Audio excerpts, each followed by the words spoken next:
It's still lagging, huh? Well, that's not good. Anyways, Hanaki, did you know that our souls are connected by fate? What do you know? I'm Yuno Hanaki, the one and only Oiran from Yelun. I don't really know why it's doing this, but my phone tracking is lagging a little bit. I might have to switch to PNG if this continues and is bad. I don't really know why it's doing this. But we ball, I guess. Anyway, good afternoon. Good afternoon. Something open in the background? No. I can tell you right now, I have literally nothing else open besides the stuff that I need for stream. And that's why I'm confused. I think the issue is more on my phone's side, probably. So I don't really know what the solution is. I did like a quiet reset to see if that would help the connection, and it kind of did. So like it's not as bad as it was, but we might still have some lag today. But if it continues to get like bad, I'll probably have to switch to PNG. For now though, we're gonna stick with model. But anyway, hi, hello, hey. Good afternoon. And morning for some people, I guess. Good time zone. Cover all my bases. Hello. I'm tired, but what else is new? Yes, happy OniMon. I don't really have much to talk about, right now. I don't feel like I do. My brain's kind of empty. My brain is kind of empty and is rid of most thoughts. I've mostly been playing Rune Factory. If you wanted to ask me about how Rune Factory is going, I could probably talk about Rune Factory. Haven't really been up to much else in the past little bit. Hope you feel better. I feel okay. I'm just tired, but again, that's not really anything new at this point. It's getting really hot in Onigashima, and I think that might be impacting, a lot of things. It's been really hot. It was also storming really bad last week. I don't think it's supposed to storm that badly this coming week. But it was pretty bad last week. But that was mostly on the days I already took off from streaming, so you didn't really have to deal with that. I had to deal with that. I kept getting weather alerts on my phone, and I was just like, oh my god, shut up. Shut up, Puast! It was crazy. It was like warning for like bigger weather events and stuff too. I was just like, god damn. Don't usually get those. Had a tornado warning from those storms? Yeah. I got a couple too. But they only lasted for like 15 minutes, and so I was always just like, I'm not leaving my chair. You can't make me. It really didn't get that bad. It was pretty heavy rain. I think there was definitely a lot more like lightning than I'm used to. And the rain was pretty heavy, but other than that, it was not nearly as bad as the alerts are making it seem. Maybe other areas of Onigashima got hit worse than mine. But I was just like, meh.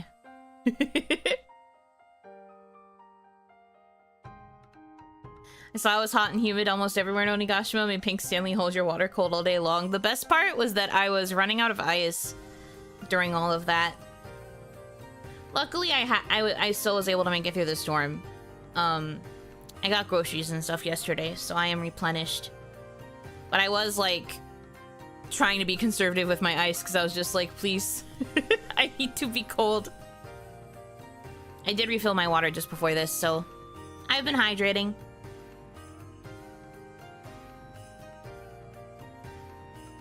Whew. Also, the Pink Stanley does do quite a good job at keeping my water cold when I need it. Not that they sponsored me. This is not sponsored. This is just me saying I am making use of my Stanley. It has been very kind to me since I got it. Yippee yippee. Stanley, please sponsor. I mean, hey, they make enough money. I will make an arm asset of me holding a pink Stanley Cup if they choose to sponsor me. The secret is the pink. Yeah, it's obviously only the pink one that holds my water this cold, this long. How many Stanley Cups do you have? Just the one. I don't really understand why people have multiple. Like, I don't think I'm ever gonna be one of those girlies that gets all the different colors for, like, all my different outfits or whatever. I got my favorite color, which is the baby pastel pink. And now I don't feel like I need another Stanley. I don't really get why you would have different ones. It just seems a bit wasteful to me.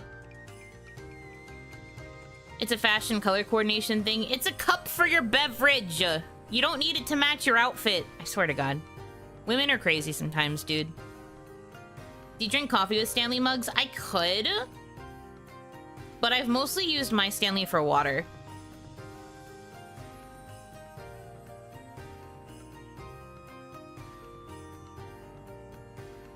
Kinda Gatboy for you to be a pastel pink girly, but it's only based off your vibes on stream. Oh my goodness. Hi, Tofu. Free timeout long. Come here to go to timeout. But thank you for the $130 tip. Thank you.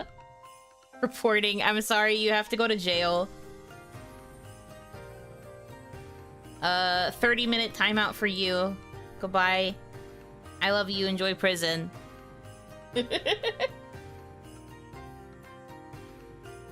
You only need one mug to hold the morning mimosa. Dare I say based. But also the message says one last week of Yunothon. Let's go, let's go! Yeah, Yuno's back immediately banned. I mean, hey, that's the risk you take when you spin the wheel. Speaking of wheel spins, Daniel, I see that you are here. I'm giving you your 2 wheel spins. I appreciate the tips, but I also feel bad because you keep donating right as I'm like ending, and so it doesn't spin the wheel. Or I can't see the wheel spin because I'm literally transitioning to my end screen. I can't tell you what to do, but it would probably make my life easier if you didn't do it near the end. For any new people here, the timeout is served between Yuno's thighs. I mean, sure. If that's where you want to go for your timeout. That means you either get to go for 10 minutes or 30 minutes. Why do you think everybody wants to be gone for long? Okay, first spin. 10-minute BRB. I think that means I've accumulated a 30-minute BRB screen now.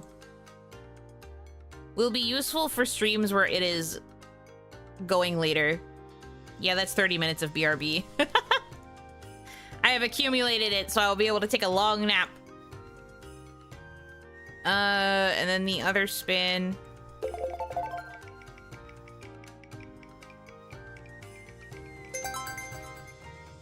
Expose a ship.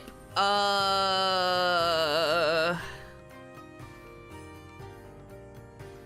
need to think about, ships. Here's a childhood ship. I was thinking about this because I got a clip from the show on my For You page. Not on my VTuber account, but, my For You page showed me a clip of Codename Kids Next Door. And, I will say this was something that I shipped then. But I really shipped number 1 and number 5. Even though the show was, like, really trying to push for number 2 and number 5, and then number 1 with, what was her name? Lizzie? So, you know, Doomed Ship did not work out in my favor, but I really liked that ship.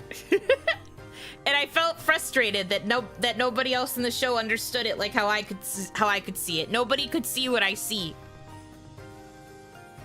7 or 8-year-old Yuno Hanaki was just sitting there like, but they make so much sense! Rattling the bars of her cage. I didn't remember any ships outside 3 and 4. Yeah, they usually paired 3 and 4 up. They were the most obvious. And then, they usually would pair up number 2 and number 5. I don't know if that... I think that did actually end up becoming, like, canon.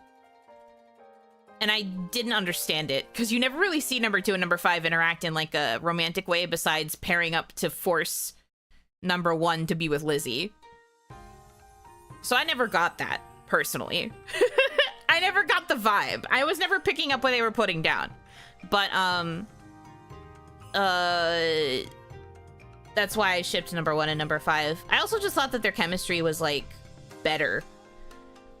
She was, like, always worried about number 1. She was the other, like, voice of reason. She was kind of the de facto leader when number 1 wasn't available. And I really liked that kind of vibe. I just thought they were cute. But the showrunners did not see it like how I saw it. They made number 1 and Lizzie definitely endgame. Same with 3 and 4. And then, like I said, I think it was confirmed that 2 and 5 got married when they were adults, but I didn't see it. I don't get the chemistry. I don't get it. Not for me. Not in my Delulu land. But okay. There's your spins, there's your ship.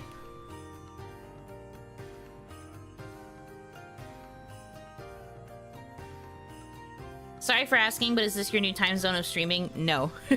Definitely not.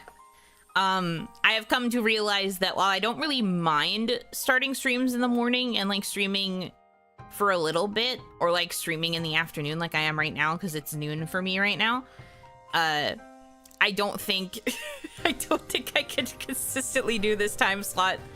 I usually have to aim for like later. It's not even that I'm like tired right now, but I think it's just there's something in my brain that does not fully like register this time slot as real. It just feels like it gets in the way of my day a bit too much. I don't know. But no, this is probably not going to be the new time slot anytime soon. Once the Yunothon is over, I might go back to doing the, well, as in I probably will go back to doing twice daily streams, question mark. But like at later times maybe. I don't know though. I've been thinking about it. I'm trying to figure out what the best option for me is, because I keep going back and forth. Back and forth and up and down. At this point, Yuno doesn't have a consistent time slot. I really don't. At this point, my time slot is yes or no. As in, yes, I am streaming, or no, I am not streaming. Especially since I'm accumulating this crazy time debt, I feel like my times are going to be quite erratic just because I will be streaming for probably several hour-long periods, no matter when I start. Because I have to try and whittle down this time. So that's kind of where it's at right now. I started a bit later than I usually do today because I wanted to. But this is mostly just kind of an experiment to see how it felt. And it has worked out so far. I did take a danger nap before this, and I think that that impacted my brain fuzz a little, but I'm like fine.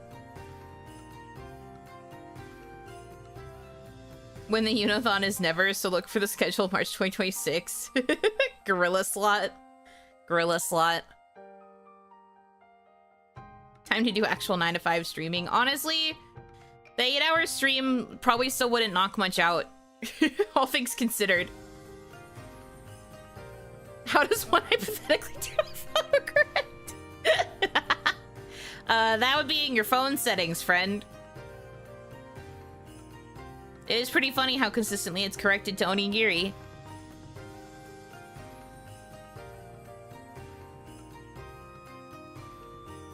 I really liked the twice a day format, advancing 2 games without getting tired of one for 6+ hours in a row. I mean, the thing with the 2 streams a day format was that I was doing 1 game, 1 Zatsu. Less so 2 games in a day. It was a bit rarer that it was two games.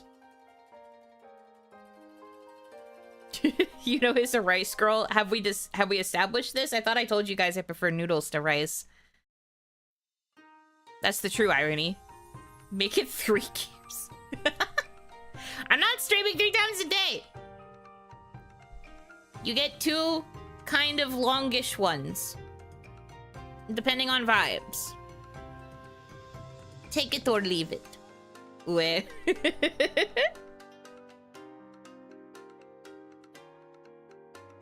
Yuno is a nudes girly. Yeah.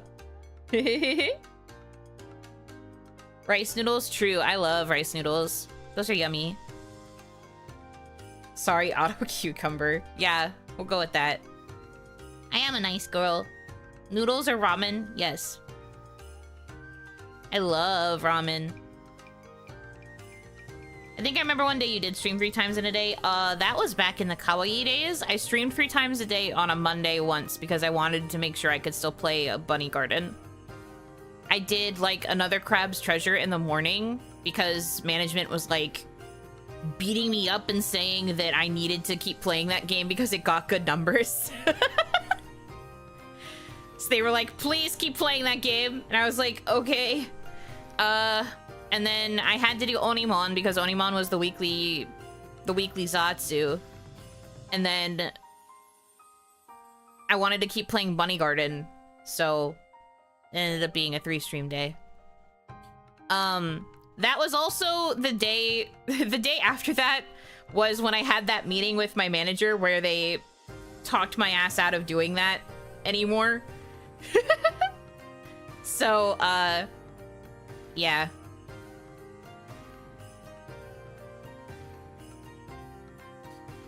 Today is doomed. The Broad Dono added 650 minutes. I don't want to think about it. I'm not doing a final tally of the time until it's next week. You can tell me the final numbers next week if you want. I'm just not gonna think about it. I'm not gonna think about any of that. But anyways, they got on my ass real hard for streaming 3 times in a day. And I was just like, okay, you were the ones that were telling me to stream more, but I guess you're mad that I actually wanted to stream more. That's crazy. But no, I think I did that twice, actually. The second time that it happened was more accidental because that was when I did a collab with Lua. And Lua was only available in the morning. So I had the collab with Lua in the morning, and then I did OniMon, and then I did Bunny Garden. But that was also when I was aiming for like the minimum 2 hours vibe, so it was a lot easier to just get through it really fast. Because I was doing OniMon at 4, and then it went until like 6 so that I could quickly eat dinner and take care of Onimama, and then it was 8, and then I was playing Bunny Garden. So like it was a bit easier to do then. Now, since my stream times have kind of gotten a bit longer on average, way harder to do 3 streams a day.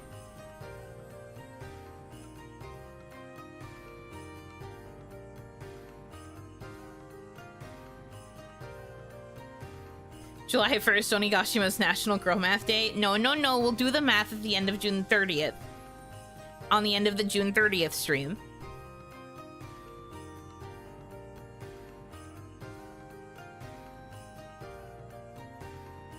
It used to show that management cared about your well-being. Reminds me of when Ionia had a 2 or 3 hour time limit on streams early on. I mean, by the time we were part of it, we as in Hana Mizuki, they were basically telling us that 2 hours was the minimum, kinda. Like, the expectation for streams to count for, like, points and things like that. I can say this now. Who's gonna get mad at me? God. But in order for streams to count, they needed to be at least 2 hours long in order to count towards kawaii points and towards, like, all of the, like, daily streaks and all of that. So 2 hours became the minimum. If we streamed longer, great. But if you notice that a lot of people were kind of averaging 2 hours for a stream, that was because that was the minimum duration. You didn't really get anything special if you went longer. For a while there, they were, like, mostly focused on consistency of, like, streaming every day. Any stream below 2 hours feels like meh. I think, like, the true minimum was, like, an hour and a half. But that had to be for, like, specific circumstances. They usually expected 2 hours. But I think there were a couple times where streams that were an hour 30 counted. I think. Lua stream chill, Onimon silly but chill, bunny garden, spaghetti, women, women, women. Look, I had to get through the game. We had to see the beautiful lady. We did it for her.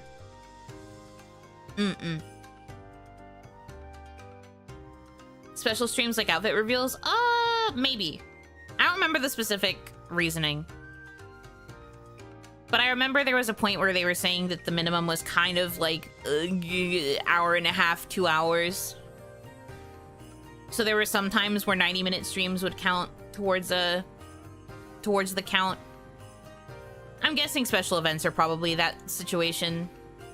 Because it's hard to make events like that go for longer. I mean, unless you're just like yapping the entire time, but not a lot of people enjoy it being a lot of yapping. The scream when you popped the ending is a saved memory. Yeah, that's because it felt good. I was just like, yes, sir.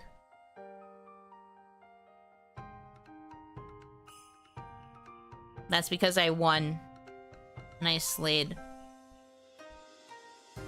I assumed Bunny Garden was a cute farming game. Google has corrected my assumption. Yeah, no, it is a dating sim. Where you choose a bunny hostess at a bar that is literally called Bunny Garden. And you basically buy her affection until she falls in love with you for real. It takes a long time. It takes like an in-game year, basically, to win her love.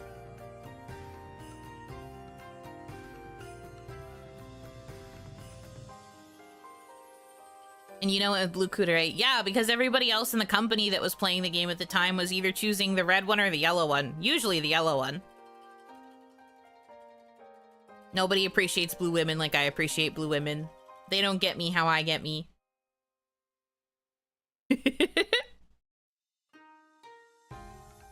Wonder how well this chat works IRL? It doesn't. It literally doesn't. This is definitely like... like Beep Beep said, this is definitely high fantasy. It literally would not work if you tried to pull this shit IRL. They have very, very strict rules about whether or not you can date customers, and usually it is not. It is usually no. It is usually don't do that.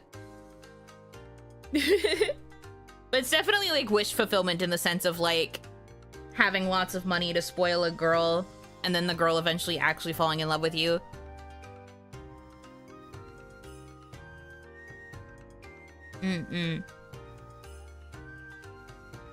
I think especially for girls like Miyuka, where like the whole thing was that she was mostly working the way that she was for her sister. She was more preoccupied with taking care of her sister than getting a boyfriend. Meanwhile, I was just there like, women. The real fantasy is winning big in online gambling games. No, that's not a fantasy because I always win. I always win. And winners win winningly. That's me. That part was not fantasy. That part was the part where it was the most accurate, because I always win.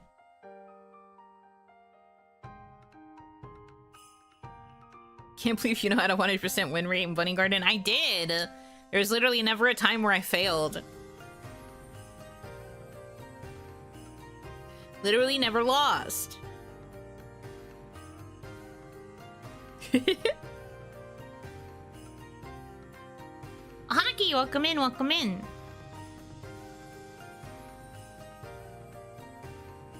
If I may ask, what's the current time at? 99:01. Sorry, I'm being facetious. I have to do a lot of girl math in order to calculate what the actual time is. If you will allow me to take a second to do girl math, we can maybe figure out where we're at right now. I'm also gonna have to subtract all of the hours that I have streamed up to this point. You just can't stop winning. Let's go gambling. Aw, dang it. Okay, so multiply that and then divide by this. minus...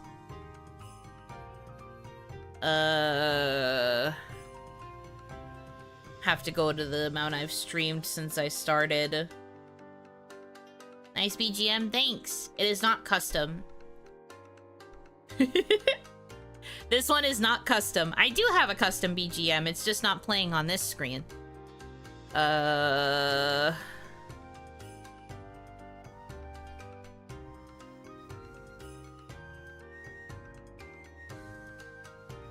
Okay. 12, 24... 32...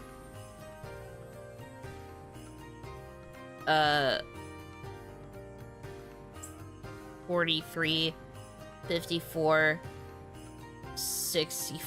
Wait, no, I can't count. 12, 24, 32, 44, 56, 68, 80,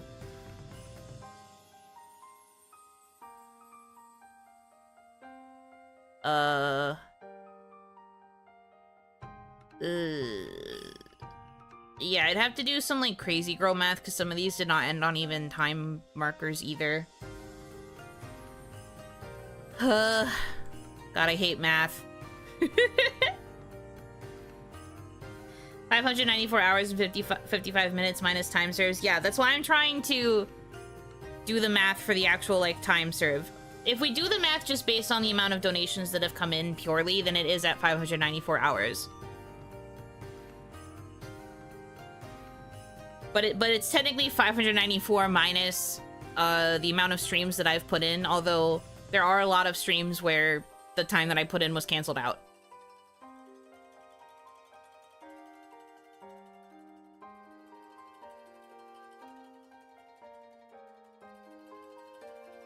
So, like, it's ultimately not very much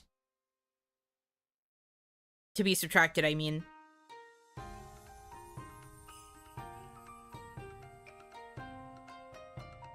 Literally throwing to the end zone now. They're literally throwing. You're stuck with us for a while longer. Yes, I know. But at least after this week, there will no longer be donations that contribute to a timer. Started at 12 hours on 0, so 6 hours, 55. You know, sucker in the Oni mines. Oh, again, I still need to do the math to figure out how much hours I've put in to go against that. But yes, it's over 600 at this point. Mistakes were made. But I am an Oni of my word, so I'm not going back on any of it.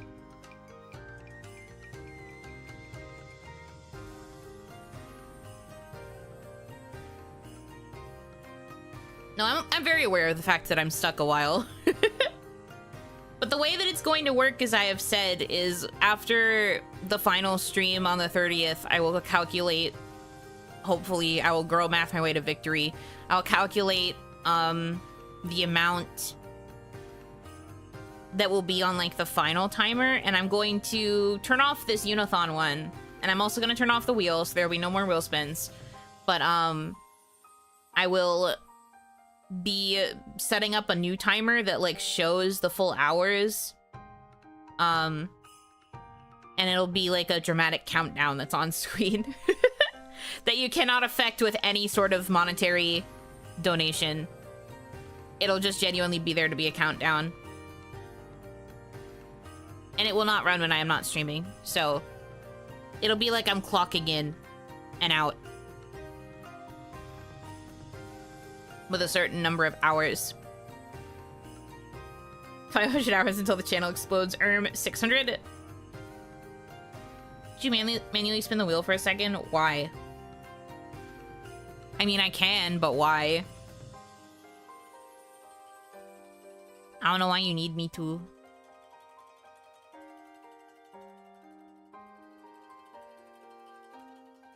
I will miss the wheel. I am sure the people will, especially because that means there will be no more spin alert. Just wanted to check something? Okay. Let me pull that up.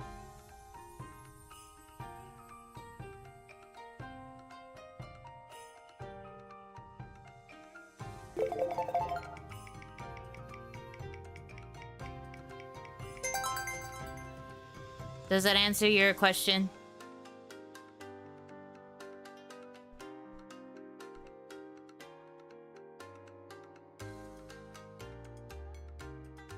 You're the Speen sound effect. Speen only shows up if I get a $20 tip. It doesn't show up when you spin the wheel. The wheel sound effect is different from the Speen. Speen is tied to the donation on Stream Elements. The wheel just procs whenever you donate something $20 or higher.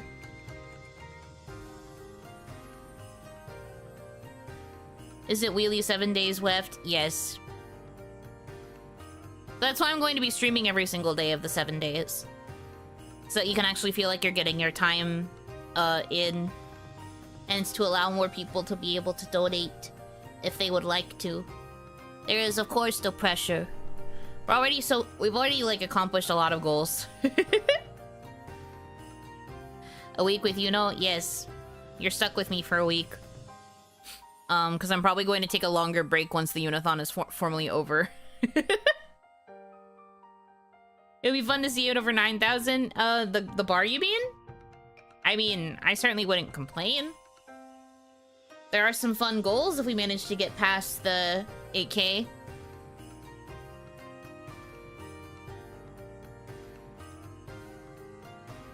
What do you have planned scheduled for this week? I don't fucking know.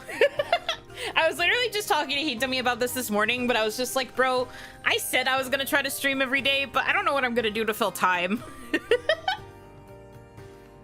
I don't know. I don't know. 490 hours and 30 minutes and rolling down approx, so 20 and a half days of hours. Good thing Oni don't sleep. Oh, is that how much it would be after we subtract all of the hours that I've streamed already? That feels a lot more doable.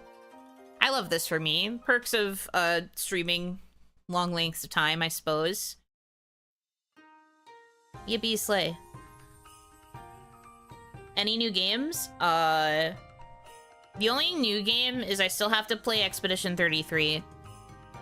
I meant to do it last week, but since Date Everything came out, I was like, I have priorities. So we'll definitely do Expedition 33, and Hitomi is going to be available on Saturday again, so we can do another session of Date Everything. Chef's Shift. Oh yeah, Hitomi bought the game, so I could play Chef's Shift if I wanted to. I was thinking about it. I feel bad playing games that the other girls have played still. Even being indie, I'm just like, I don't want to make it seem like I'm still copying them. But my brain's just weird like that. I think it's especially funny that I still think that way, even though we're not affiliated under the same company umbrella anymore. But I do. But boy, do I. But no, that is an option. She talked about me playing, what was the game called? Venba? Do a one-shot of Venba. Could be an option also.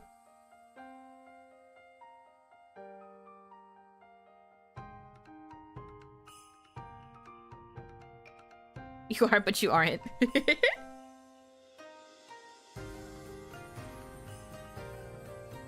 Someone needs to drop a 125 bruh to get back above 500 hours, and we're in range of the Yuno Hanadaki.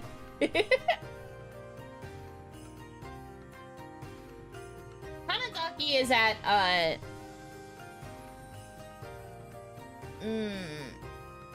what goal did I put it at again? 8,500? No, I don't think I put the two merch goals next to each other.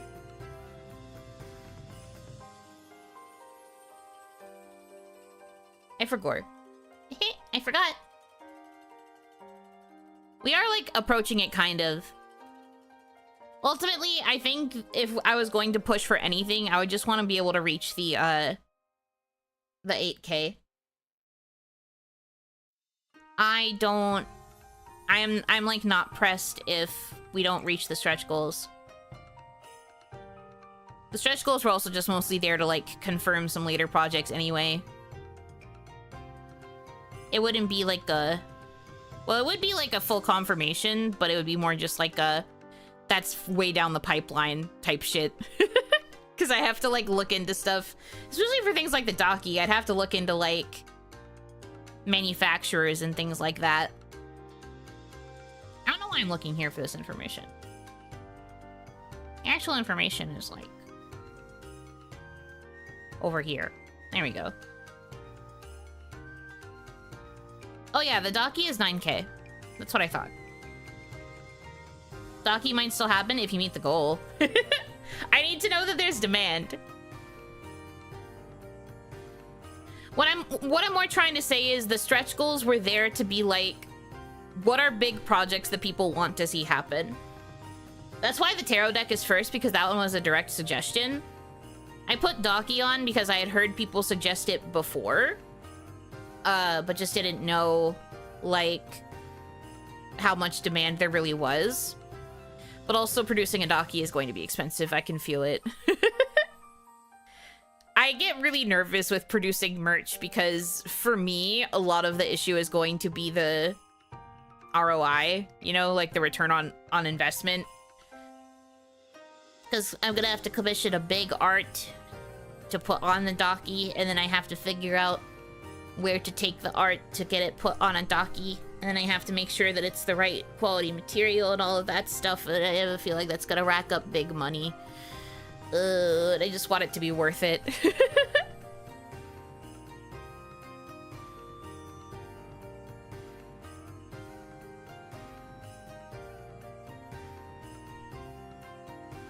Sony needs to drop PlayStation 6. I think Sony needs to make more games for the PS5.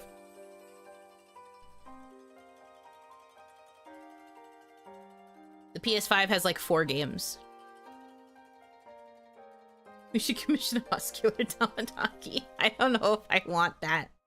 I don't know if I want to see that. For any Daki stuff, you can ask Nami. I was probably going to ask the other girls if I managed to hit the Daki goal.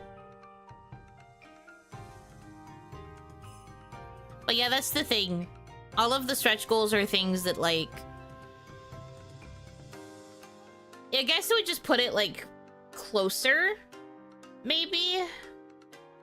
Because, like, eventually I thought about doing a Daki, but, like... should the goals have been met during the Yunothon, it would have just put it, like, as a bit of a higher priority, maybe?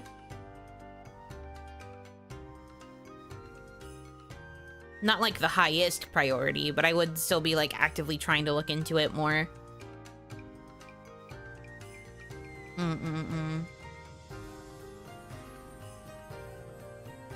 As long as the Daki isn't on tri-cut material. See, that's the thing. I don't know.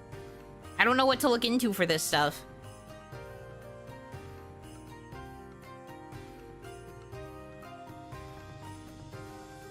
I would have to do a lot of research.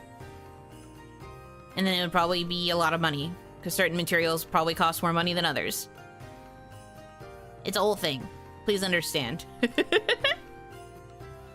Please understand.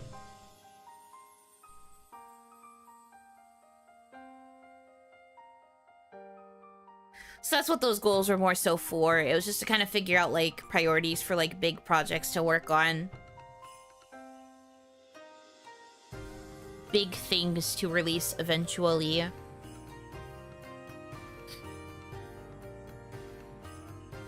Although I am going to try to look into places to go to release merch for 2.0 debut, probably. Just because I haven't had merch in... well, I have merch currently because of the Soon Scoops collab. Though that's only going for a little bit longer, so you should make sure you check it out if you haven't yet. But that's the last merch. Well, the keychain. Because the hoodie actually has purple hair Yuno. But it's not 2.0. It's not based on 2.0. It's more so Melon's illustration of Yuno but purple. But the keychain, the acrylic, the acrylic little dude, she's the last merch of green Yuno, probably. Any merch that comes out after this, I'm going to be using all the purple Yuno stuff. I don't think I'm gonna make any more merch with green. She just doesn't feel like me. So if I make merch in the future, it's going to be with purple. But I've been thinking about, like, figuring out where to go for, the 2.0 merchandise. And I've been thinking about what I want to even release with as the 2.0 merchandise. I'm figuring it out still.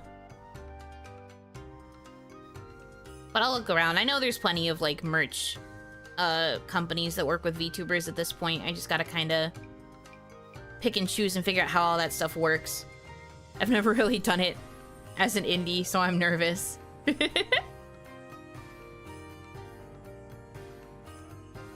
I'm nervous and also a baby. Kind of becoming a grizzled vet when it comes to gaming. I don't know what you mean by that, but sure.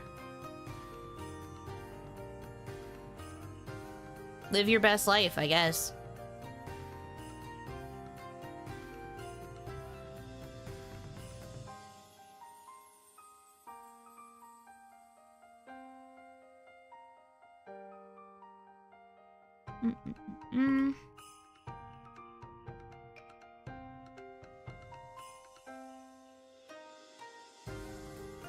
I'm a grizzled vet, read old. Yeah, that's fair. Aren't we all? Tired and jaded. Very grumpy.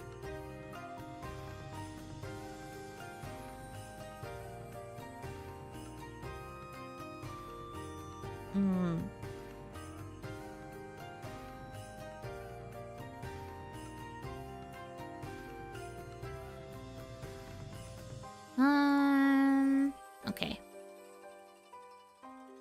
But yeah, back to this week's current plan. I don't really have much in mind.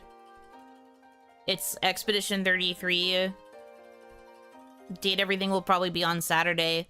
I mean, I have some collab stuff, like I said, that's coming up over the weekend. The first collab is on Friday. I think. Let me double check, but I'm pretty sure it's on Friday. I won't be streaming a POV for it, though.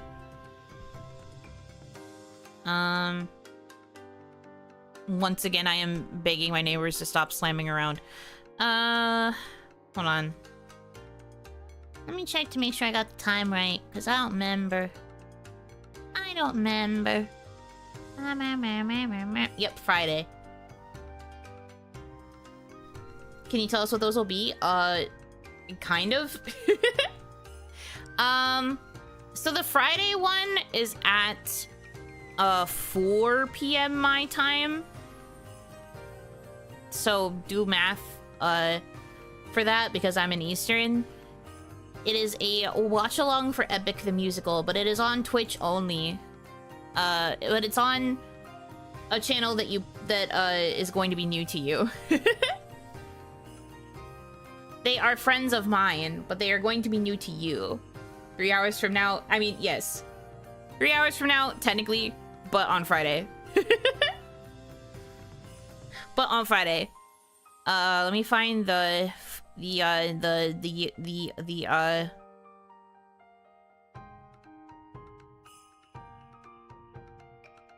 link. But yeah, it's going to be on Twitch only. Because they are primarily Twitch streamers. It's part of the Summer Slam. If you guys remember when Kawaii took part in that last year. My friends are part of the VTuber Summer Slam this year. So they asked me to be part of their festivities, which is very kind. Over here. So Starcrossed, how do I describe them? They are a married couple. Aura and Astra. They are a married couple. They are variety streamers also. They both share the same channel. Sometimes they stream together. Sometimes one will do like the primary hosting of a thing and you can hear the other in the background. Well, yeah, they're a married couple. They invited me to watch Epic the Musical with them on Friday. So that'll be that collab. As I said, they are primarily Twitch only streamers, so you will want to follow their Twitch to see that collab on Friday. I'll probably post about it when it actually happens. Because I won't be able to raid into them because they are Twitch users. But yeah, that will be Friday, and then the other collab, I unfortunately can't say because it hasn't been formally announced. But as far as I know, that one should still be happening on. Let me get the date right. God, I'm in like so many. Not to brag or anything, but I'm in like a lot of collab servers right now. Lots of things are cooking in the kitchen. No, let me check out this date right. Because I actually thought that it was supposed to be yesterday, but that was actually when it was technically supposed to be announced, but I don't think it was announced.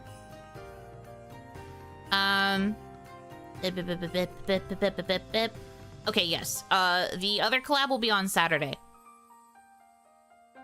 7 p.m. Eastern. Is that one with people we know? Yes. But there will also be no POV for that as well. You'll find out why when it's finally announced.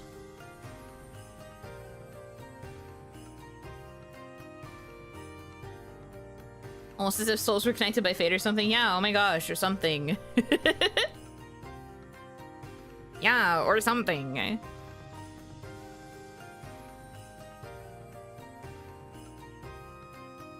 But yeah, unfortunately, I cannot give you more details about the other one because it hasn't been formally announced. I'm just telling you that it's happening.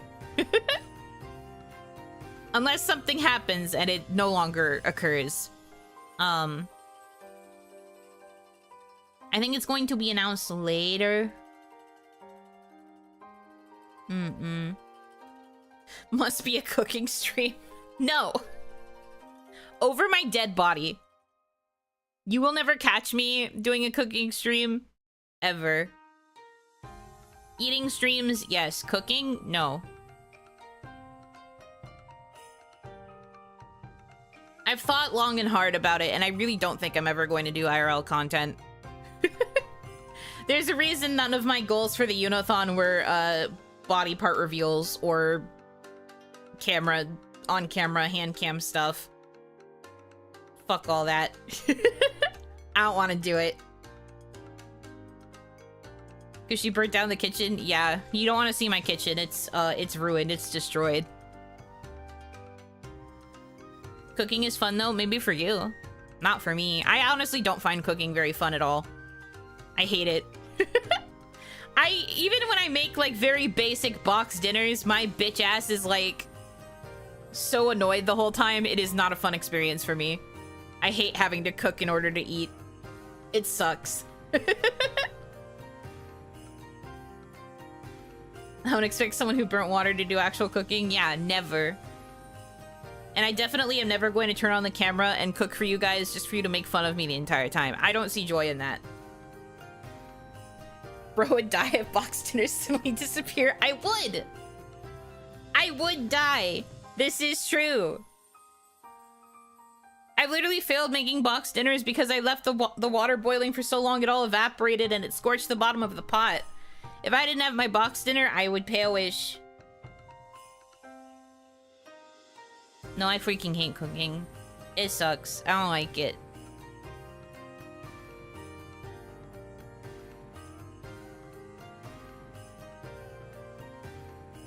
I don't even enjoy, like, making sandwiches or anything either. Even though it's so easy, I don't like having to make them.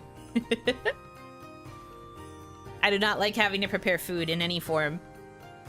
It sucks. The more I can just grab something and consume, the better. I still do it, don't get me wrong. I just don't like the act of it. I never understand why people are like, oh, but cooking is so relaxing for me. And I'm just like, I like to observe. That part I find relaxing. If I was the one cooking, not relaxing. Not for me, please. Meal prep is a bitch, though. Thank you. You're so right. Prepping is evil. You know, also likes to eat said cooking? I do. I love to eat said cooking. Yum, yum, yum, yum. That part's relaxing. I love eating food. Making food, though? Mm-mm.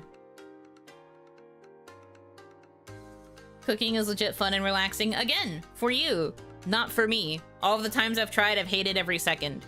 I find no part of it enjoyable. But more power to you for liking it, because that means that you can actually, like, find enjoyment in making food for yourself. I hate it, though.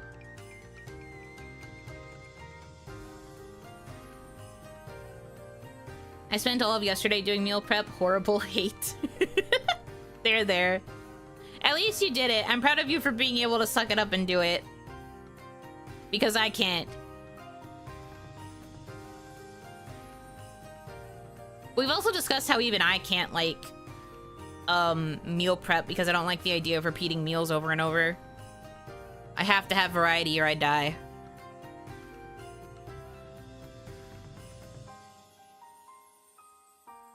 We need human chow now. True.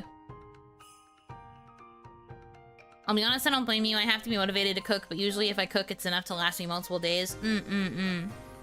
But that's the thing. It's multiple days of eating the same food over and over.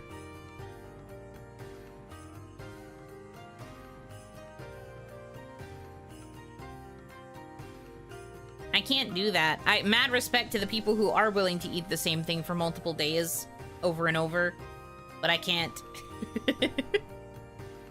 I can't stand it. I can't stand it. I have to have variety. I have like a set of meals that I rotate out, but like I can't just I can't just eat the same thing every day. I'd cry. I prep ingredients, they're clean, chopped, and ready for me to just drop on a pan with different sauces and stuff. Well, that's fair. I also think that's a bit different, though. That's not so much meal prep as it is, like, ingredient prep. You're still changing up what you're eating every day.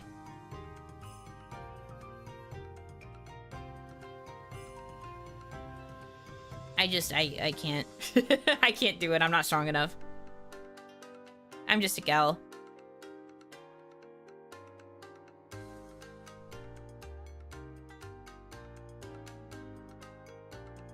But still, more power to you guys.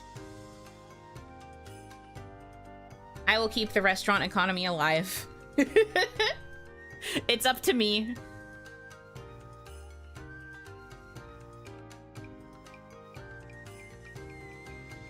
I kid. I'm still doing my best to cook at home. There are different meals, there should be. I can't stand repetition. I can't stand it. Even if I have like something that I crave, even after eating it like once, I still have to space it out. I cannot.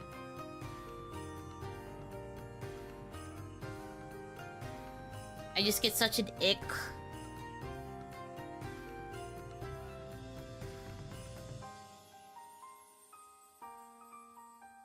Kind of similar, I will have a bunch of cooked chicken and throw it on microwave rice or beans with different sauces. Ugh. Not the microwave rice or beans. Well, microwave rice, I guess, isn't terrible. Microwave beans, though? Blech. I barely trust my microwave. I think I would especially not be able to trust it with microwaved beans. Ugh. Yuck.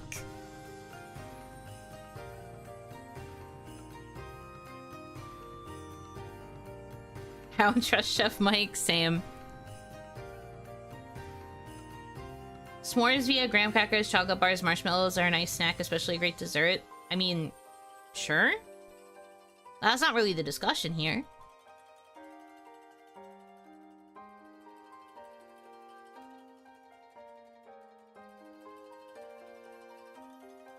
But no, s'mores are good. I don't mind them. But the only real way to eat s'mores is if you roast the marshmallows over a bonfire. I think that it's cheating if you're using a microwave. The microwave just doesn't do it right. And then it's also just too goopy. You need that true experience of the toasted marshmallow over the fire.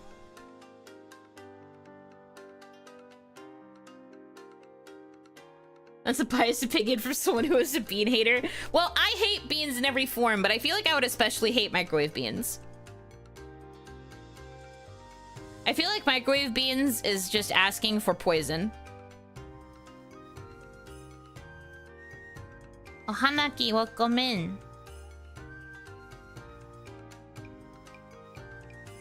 I stick the marshmallow straight in the fire. Yes, that's how you should do it. You gotta get that shit nice and toasty. Can't have a wood fire, but I got a propane burner. I mean, I guess it's kind of close. Do you have like a little mini blowtorch? I think if you blowtorch the marshmallows, that would also be okay.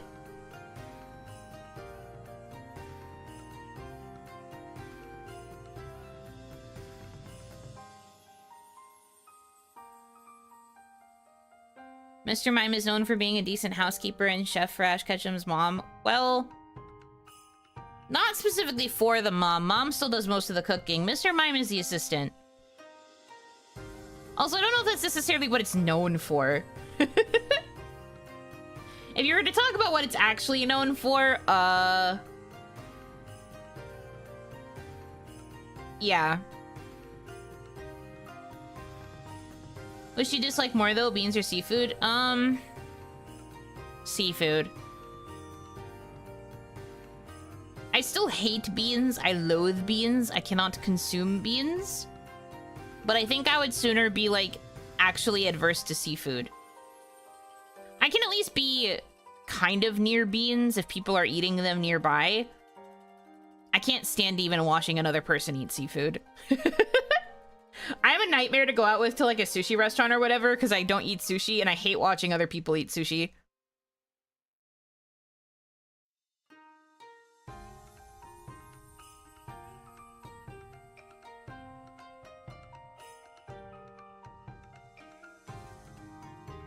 You know, lobsters are the beans of the sea.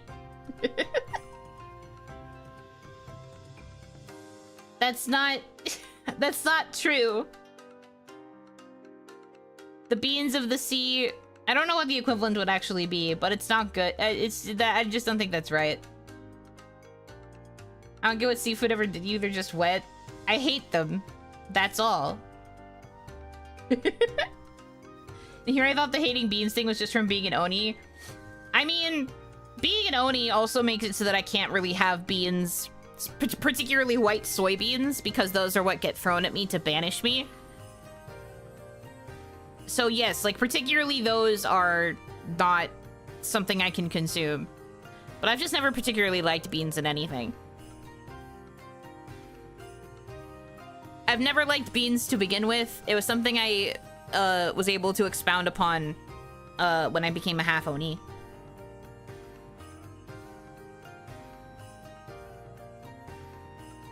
So both in and out of lore, evil beans.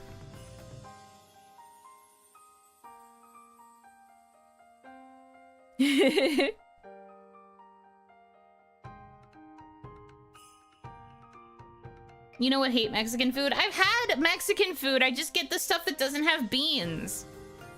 You guys act like beans are unavoidable, but they're actually quite avoidable. What are your thoughts on tuna? Hate it.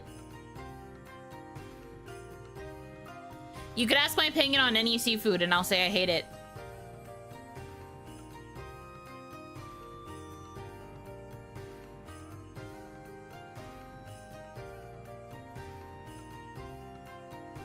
She hates Beansmaker the Oni. They didn't know at the time. Management didn't know. They weren't aware.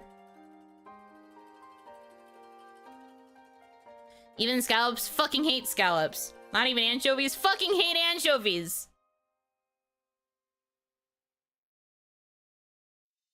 You guys put anchovies on the fucking bobitsa, and that was part of why the bobitsa ended up being so disgusting. It'll just taste like salt, you know. It'll just taste like salt. It's not going to make it taste fishy. It's just gonna be really salty. Fucking liars.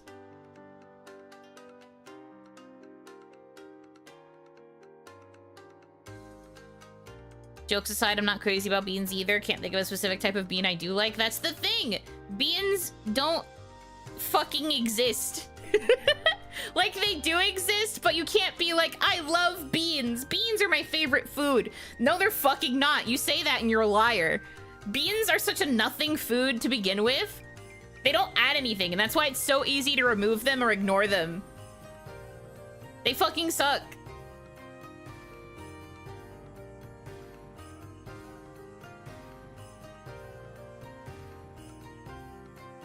So you're saying becoming the Oni was just fate? I suppose. That sounds like something a Honda Civic would say. What the hell do you mean? What do you mean a Honda Civic?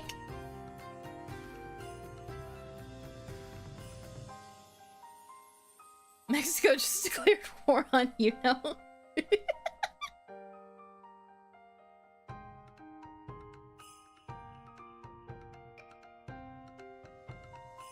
Today I'm gonna have pasta Alfredo and substitute the noodles for beans. Then you're having beans Alfredo. And that's disgusting, but whatever makes you happy. What about things made with bean paste like some Japanese treats? Don't particularly like them. If it's converted away from its bean form, it's a bit easier to tolerate though. It's just not my favorite thing. I would not reach for something with bean paste. I would sooner go for like a sweet potato flavoring stuffing thing or like a custard. The bean paste desserts are the ones I don't usually go for. But not out of like, oh, I hate beans. It's more just like, eh.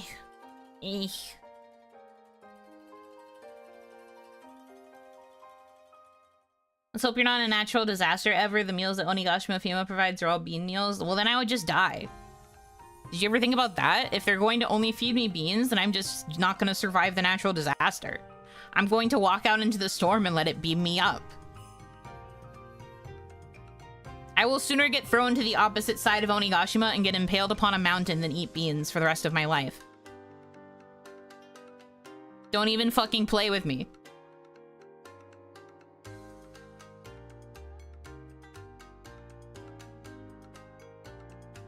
Substitute the Alfredo to make beans? What kind of moon ass shit? That's crazy. Moon bean.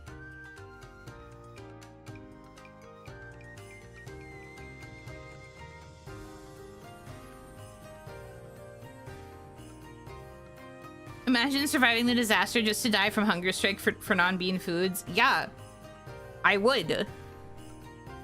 You don't understand. When someone is as picky of an eater as I am, or if you're just like a picky eater in general, you will do literally anything to avoid the foods that you deem not good.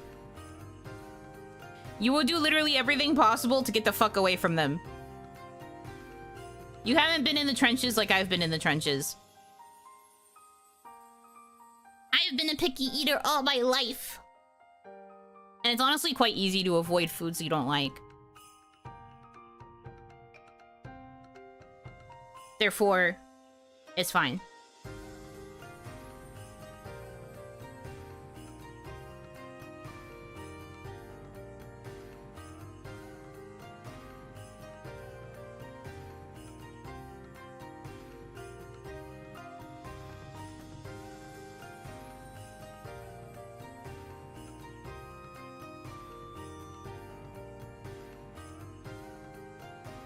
You could go 30 days without food, 'tis not fun, but if the supply line is dead for more than a month, we have bigger problems. True. So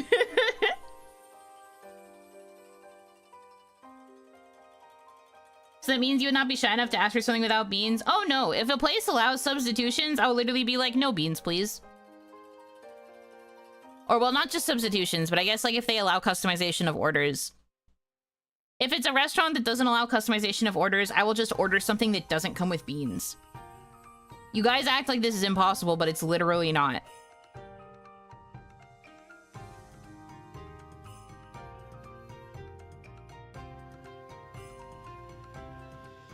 But no, I'm always very open about, like, ordering things with, like, the stuff I don't want on them and like asking them to take it off very openly. I would be the friend that's like, hi, sorry, she asked for no pickles, because I find that to be important to actually follow. Because you never know why somebody's removing something. It could be because they're a picky eater, but it could also just be because they literally can't consume the thing. And I feel like it's bad practice for people in food service to not accommodate to those requests.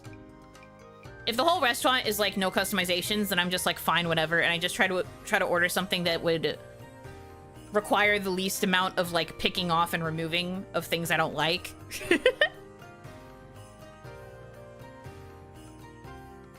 But I mean, if I'm going to order something without XYZ on it and you give it to me with that thing on it anyway, there's a chance I could not consume the food because it has been contaminated by XYZ thing, and I just think that's kind of annoying.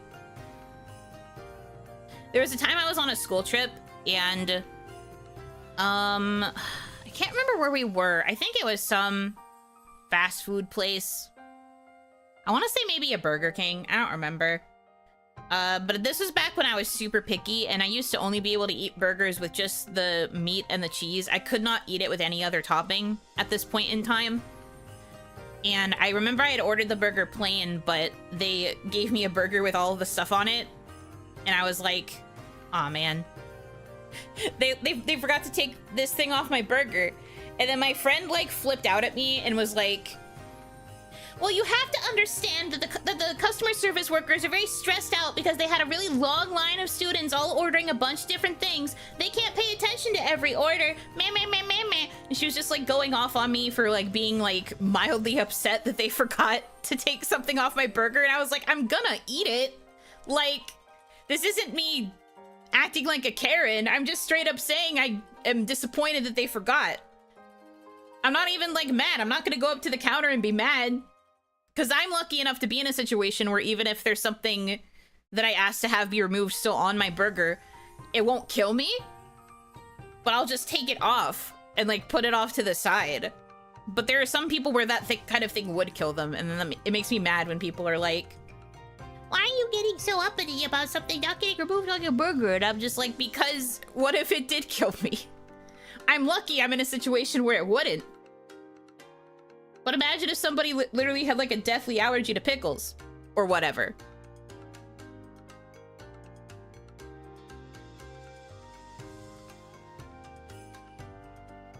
There are places that don't allow customization. I think a lot of like more international restaurants tend to not allow customization.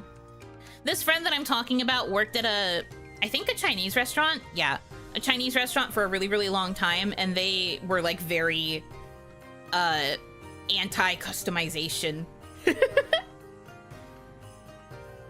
They were very anti-customization to things at their restaurant, so I think that attitude kind of rubbed off on her. And she always said it was because having to remember customizations would mean that because like the chefs had a set way of making things. They made the recipes, they had a set way of making it. Asking them to remove something or add something or whatever would mean that they'd have to do something different with a recipe that they'd made for XYZ number of years. And I'm just like, okay, but also it doesn't hurt you.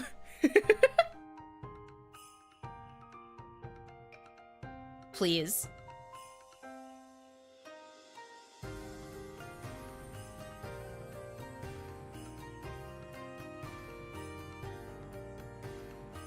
Because it's my burger and I ordered it, I hate that too. I know, right? But that's kind of what I mean. Like you can't act like it's hard to avoid certain things. Most restaurants have gotten better at allowing customizations to orders, but it's just crazy when things happen, you know? And in that particular instance, during this particular, like, school trip, I did not go back up to the counter and ask them to make me a new burger, because I also understood that they were making food for, like, 30 students. 30 high schoolers who were all, like, varying degrees of super hungry. Of course, they're going to be pissed off if one of those students is, like, coming up and asking for something to be remade. So I was like, whatever, fine. But also, it is frustrating when you, like, put in an order and then they get it wrong.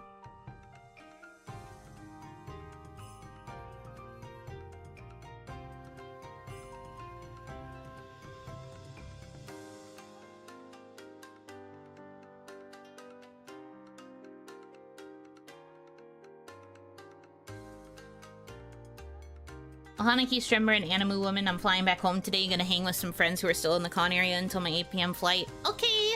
Have fun hanging out with your friends. I'm going to pretend you're not talking about Offkai. I don't want to feel more FOMO than I already do.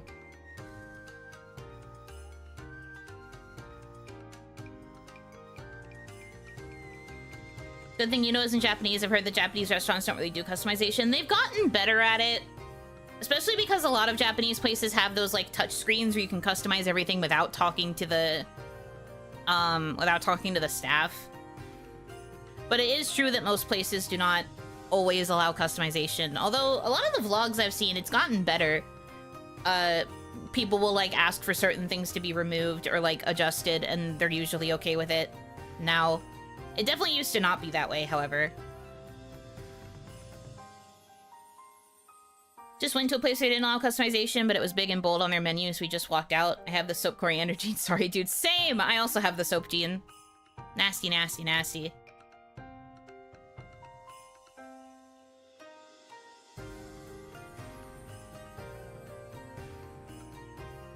As someone who has worked in fast food, it is not unreasonable to be annoyed when they get your order wrong. Just give them a chance to fix it before you flip out. Yeah, exactly.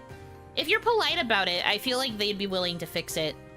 But I got kind of... I got, like, forced into not talking about it because my friend who was acting that way was, like, being really, really forceful about it. And I was like, okay, fine, I'll just eat the burger. But usually, if things like that happen and they forget to take certain things off, I'll be like, oh, man.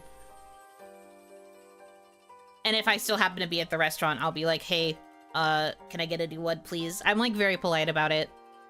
I had to especially be this way with, this is a bit of a unique one, but I used to be really bad with specifically Starbucks whipped cream. Now, I could have whipped cream on my coffee at, like, any other establishment that I went to, and I'd be fine. But for some reason, Starbucks' whipped cream, I don't know if it was just the way it's aerated, or maybe it's just the way they were keeping it. I don't know. But Starbucks whipped cream would always make me very, very sick. If I had it, like, on top of a... This was back when I was drinking fraps a lot. If I had it on top of my frap, though, I would die. It would just kill my tummy. Tummy big death. So I had to ask for no whip a lot. And usually they'd remember, but there would be times I'd still get a Frappuccino with the whip on it, and I'd be like, oh no, I guess I still have to drink this. Because I'd feel bad. Because it's hard to, like, scrape the whip off the top like that. There'd still be, like, residue of whipped cream. And I didn't want to have to make them, like, dump any of it and, like, have to start over. Because I know that Frappuccinos are, like, the most annoying shit to make at coffee places. But there were a lot of times where my aunt would be like, no, you have to assert yourself. This could make you sick. So she'd be the one to go back in and be like, can we get a new one, please? And that's kind of how I learned to become more assertive for myself.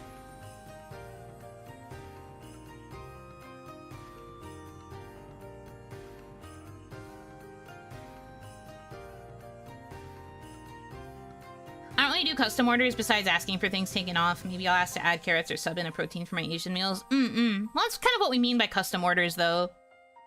Like, there are a lot of restaurants that will just choose to not do any sort of, like, customization, which involves, like, removing or adding. And that's kind of more what I'm talking about.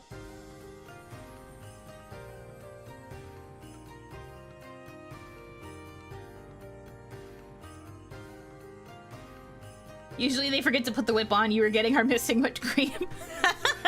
So I'm just like, no, I'd give it back to you if I could. Please, take the dollop with your spoon. All my customizations consist of extra pickles. I love that for you, bestie. Could never be me. Sounds like Offkai isn't ventilated properly if it's stinky. Oh no, that was literally a problem with the fact that nobody was using frickin' deodorant or showering properly. I don't think they would have made public announcements the way that they were if it was due to ventilation. I think they would have owned up to the fact if it was a ventilation problem. But I have seen enough posts about it that it truly was just, like, stinky. That means all of you are smelly. I'm gonna eat all the seafood so you don't have to eat them, my hero. It's true. You do want to be careful about, like, ordering foods, and then, like, if you end up with the stuff you don't like, you can just feed it to your garbage disposal friends. The friends who like the thing. Wait, what? Yeah, so from what little I did see on Twitter, now please note, I stayed off Twitter for most of the weekend because I did not want to hear about shit or fuck about Offkai because I was sad. But like, I've seen multiple tweets, and I also saw a statement that was posted in the official Offkai Discord from one of the staff giving like formal warnings about how people need to start wearing deodorant and like showering properly before they'll be allowed let into certain spaces. Allegedly, there was quite a big stink problem over there.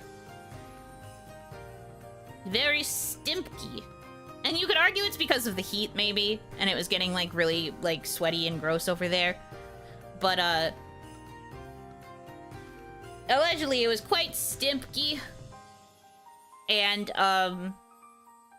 there was a point where one of the staff had to mention that like a certain party was being closed off because there were just too many stinky people coming in and like stinking up the lines.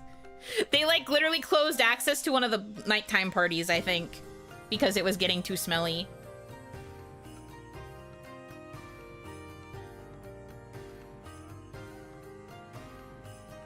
Did you hear about the Japanese idol that posted instructions on how to bathe so fans won't stink at meet and greets? That's very funny. And also very real. I thought stink was just a natural state of any anime convention. No, I've heard that Offkai in particular was very, very stinky.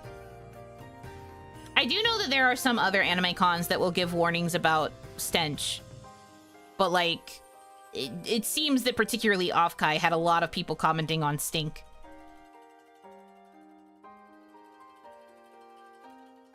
Every year it just gets stinkier. Ugh. Rancid. But yeah, from what I've seen of like VTubers who went and like other people who were tweeting about going, it was quite smelly. Somebody like put up a display with a bunch of deodorant and then they said that it all sold out within a couple of hours. Whether or not it was being used is debatable. Because they put like a VTuber's face, I think it was Mint, but they put like a VTuber's face on the deodorant containers to like try and encourage people to buy it. And of course all of it sold out, but did anyone use it? That's the real question.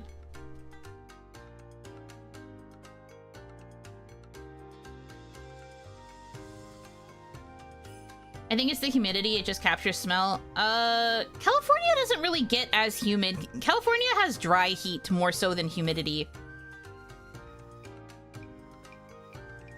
It's more of a dry heat, which could also be worse.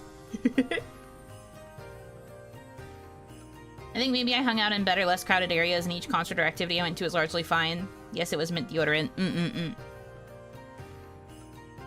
I mean, yeah, I think that, like, a lot of people did say it was fine, for the most part, but there were also plenty of people who said it was stinky. I think both things can be true. I think you could have just very well avoided all of the, like, high concentrations of stink, and maybe you were there during less peak times, so there was less peak stinky people, but it just seems that it was quite stinky over there. I won't know, I wasn't there. I will say it was a bit of a bummer to finally come back onto Twitter, and even though I thought that Offkai was over and that I wasn't gonna get any more tweets, I kept getting recommended tweets of people being like, Offkai was the best weekend of my life, I love my fans, thank you everybody who turned up to my meet and greet and got my merch, and I was just sitting there like, ugh, I was trying to avoid this. I'm sad.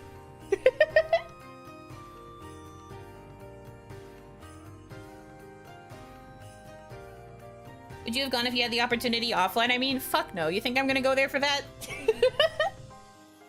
I would only go if I managed to score, like, a really good opportunity to go. I don't really have a reason to go offline. I think the only perk would be if I got to see people that I knew. And to, like, hang out with other VTubers on a VTuber to VTuber basis. I don't think I'd actually want to be present at the con, though. I would go do my funny little panels, host my funny little events, do some funny little collabs, and then I would spend most of the rest of the time, I don't know, exploring California, I guess.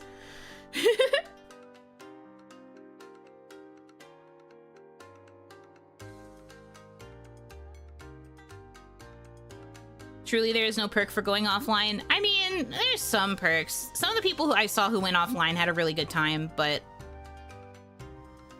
for me, I don't think there's many perks. Or an expenses paid trip, yeah. They want to pay for me to go, I'll consider it. I'm kidding, for the record.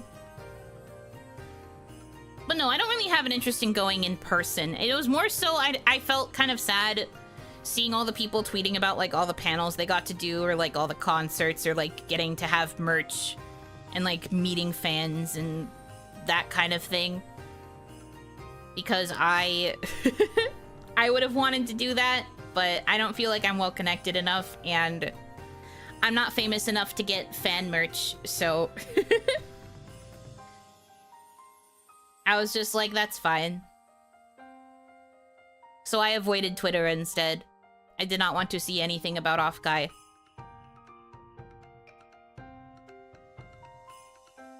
And then Twitter was still like, here's all of your friends talking about how wonderful it is to have an open, loving community, and I'm just like, I see. I'm so happy for them.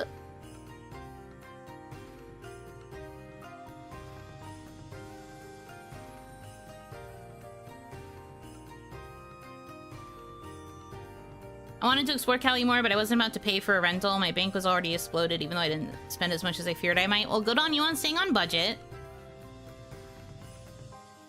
But I feel you. I imagine prices in California are like crazy hella bad right now. With this economy, crazy hella bad. We aren't. No, you guys are. But it's more so like everyone else got to have the experience of meeting people IRL, getting to like see people and like have that kind of meet and greet. I was sad when I missed out on Offkai back in Kawaii as well. I don't know if you guys remember, but Kaya and Ranchan both got to go and be part of Offkai for like that panel. And I didn't. I was the only Hanamizuki person who didn't get to go. And I was kind of bummed about it. I didn't want to talk about it, and I was probably like low-key, high-key encouraged to not talk about it because it would have made me seem jealous and bitter. But like, I was very bummed out about it then. Very, very bummed out about it then.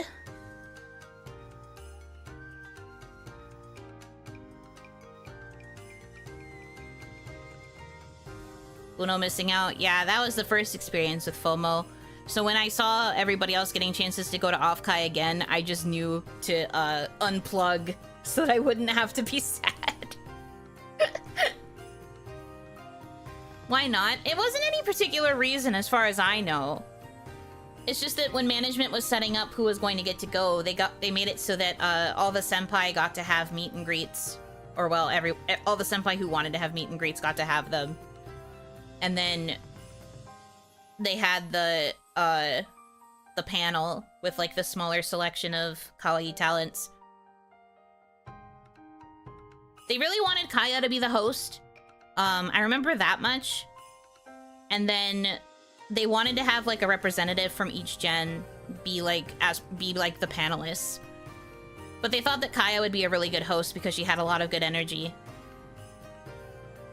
And so then they had Ron be the representative for Hanamizuki.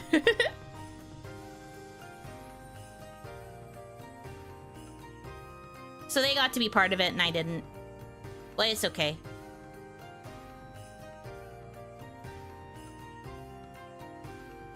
Some of the other girls like weren't really that pressed about it, either due to like time zones or other things, but I remember I was quite sad. I was quite sad. But I was still very happy that Kaya got the opportunity to host it. And I think that Ron was also was probably a very good panel member. I don't know, I didn't get to watch the panel. But I think I was particularly bummed that year because I had openly mentioned that I really wanted to like host panels and events like that as like part of my activities. And so it felt kind of bad when I wasn't chosen. but it happens. I think, if I remember correctly, they had said that if we didn't get chosen for Offkai, we were going to get a chance to do something at, like, a different convention.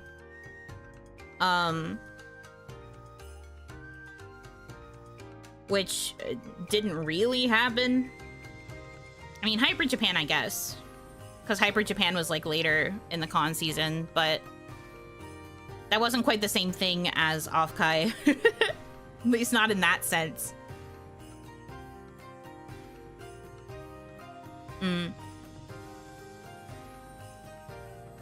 And then it didn't happen. Thumbs up emoji.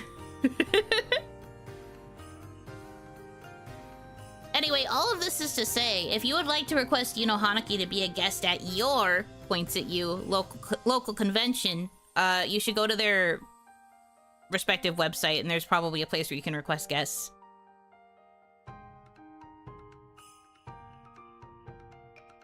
So you should do that if you are interested, because then they can reach out to me. I think for a lot of other places, though, it's a lot of, like, self-submission, and that can be hard, because I'm just like, what do I even offer? What value am I? The answer is, looks at smudged writing on hand. Time to run a con just to host Yuno Kai. Now that would be terrible. I don't think I am good enough to, run a whole event like that. I'm just a girl.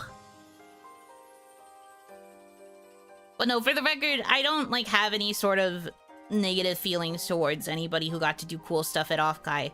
I'm very, very happy for them. I'm just also sad. I should have worked harder, maybe. Yuno Kai is just the subathon offline? No. I don't think I like that. OBS? what is happening? Hello? We back? Thank God. I saw the notice that said no data, and then I saw OBS was red and crashing, and I was like, hello? But it very quickly reconnected, so I think we're okay. I hope this is not a case of Onigashima getting so hot that it's starting to impact the internet. Please don't. I had a slight buffer earlier, but figured it was just my end. I mean, I was fine earlier. It only just started acting weird just now. Weird. Anyway, it should be okay now.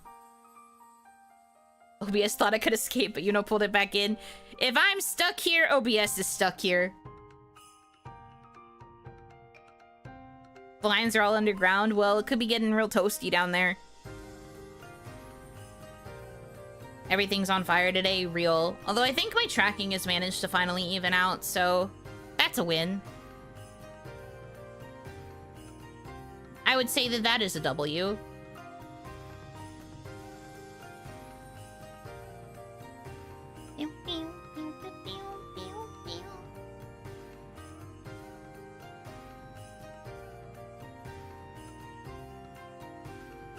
Oh, yeah, I posted about it on my sub account, but I'm hoping maybe next year I can put some stuff forward for Offkai. I don't really know what I would offer yet, but maybe by then I will have a more solid idea. And it would be cool to be able to get, like, fan merch and stuff maybe someday. But I don't know if I'll ever reach that level of acclaim. I don't know if people will ever think I'm cool enough to sell fan merch of me. Because the thing about fan merch, too, is you want to make sure that the stuff that you're selling will actually, like, get picked up by people. And I just don't know if I'm that. I just don't know if I'm her. Yuno panel shipping in you.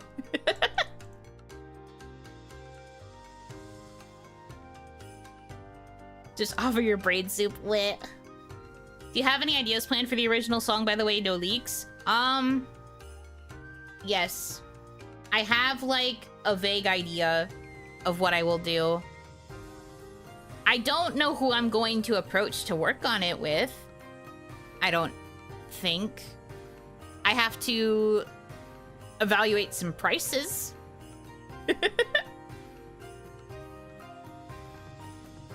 How many vowels will the song have? At least 10,000. Gotta do at least 10,000. But yes, I have a vague idea of what I want for genre and like vibe. And then like, kind of like concept stuff. I have a little bit in my brain.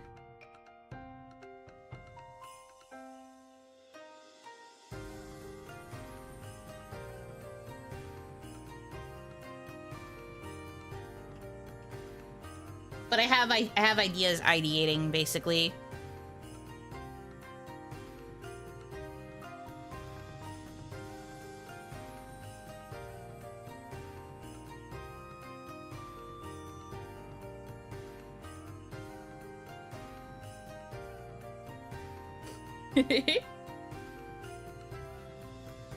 It's not only a rap song, it's also a diss track. Who would I be dissing?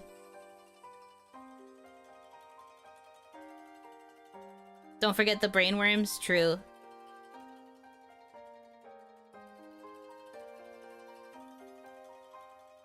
No spoilers. Dissing beans. I'm not making a whole original song about dissing beans.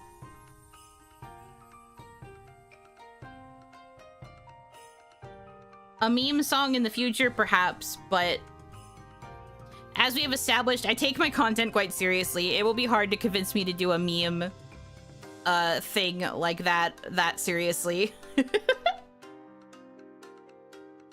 So the idea that I have in mind for the song is quite serious.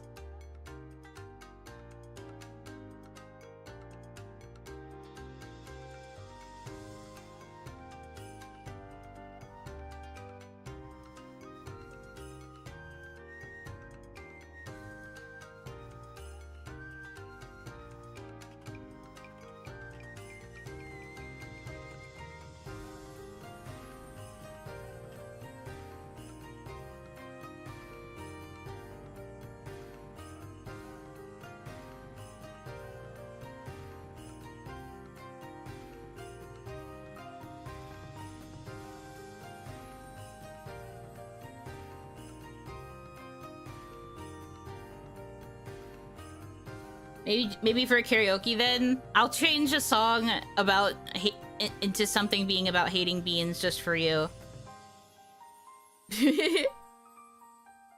Got a pretty good idea who might do the mixing? Maybe. You don't know me. You don't know what I'm about.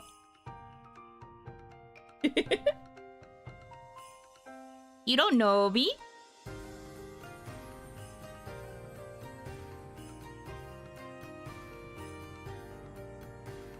We do? I don't know about that. You might think you do, but do you? Do you know? Do you know? I don't think so. Sweet 10 off 5. Shut up. Mixed it herself. I gotta do it. You gotta be your own boss at some point. World cost big money dollar. But no, I have a vague idea of genre, and I have a vague idea of who I would ask for composition. Everything else about it is kind of up in the air. It depends on vibes, but yes. Enka. I'm not saying nothing. Oh. Uh-oh. Hey guys, guess what? I wasn't kidding. Electrical power outages are being reported all over Onigashima due to the extreme heat. If you are experiencing an outage, please call your electric provider to see when it will be restored. Thank you. That's a text that I just got from my apartment manager. Remember me as I was. No wonder it was fucking up.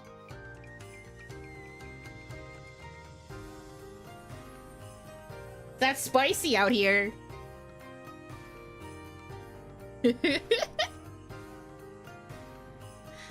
That's funny.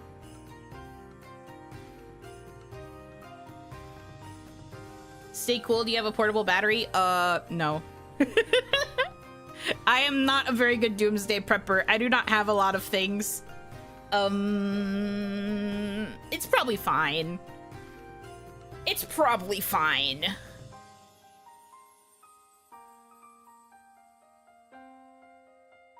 I hope everything goes well. It's fine.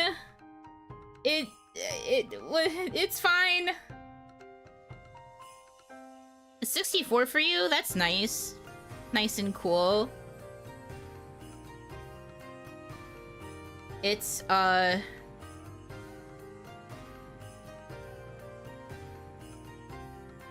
is currently 91 Fahrenheit, by the way, where I am, but it feels like 94 Fahrenheit, by the way, where I am, with the humidity.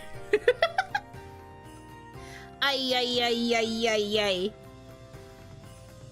And we have a heat advisory until the morning. Sick. Epic. Oh, so cool. It's gonna get toasty. Ah, it's fine.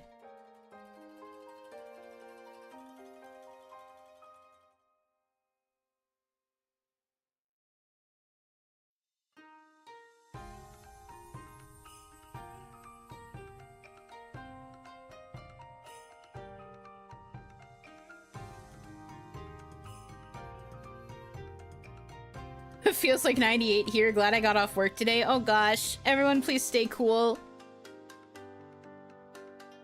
It says 72 here online, but there's no way it's that warm. I don't even have a fan on.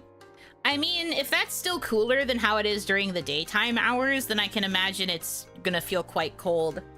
Even if it's not normally a cold temp. 95F, but it feels like over 100. Oh god. No. Everybody's steaming.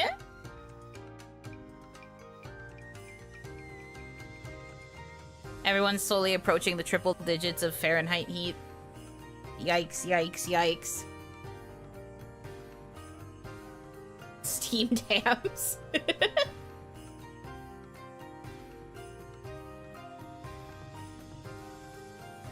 Usually gets to 110F. Yeah, the Onigashima heat is not usually this high, so that's why it keeps posting all of this, like, advisory stuff.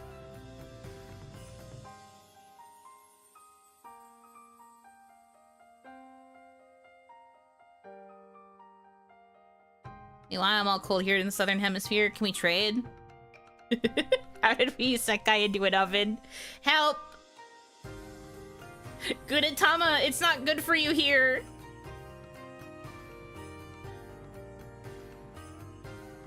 Gudetama, please, no, you're gonna be a baked egg. My side is just cold because of the monsoon. Monsoon?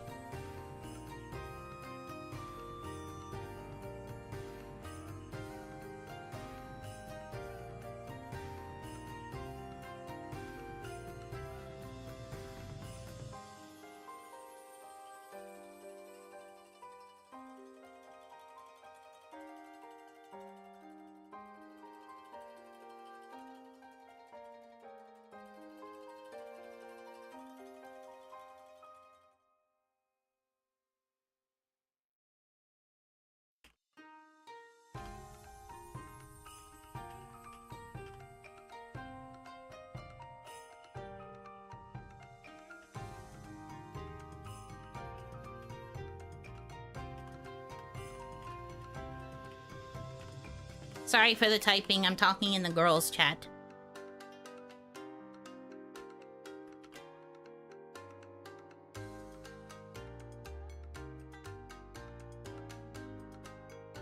Why monsoon and not mon later?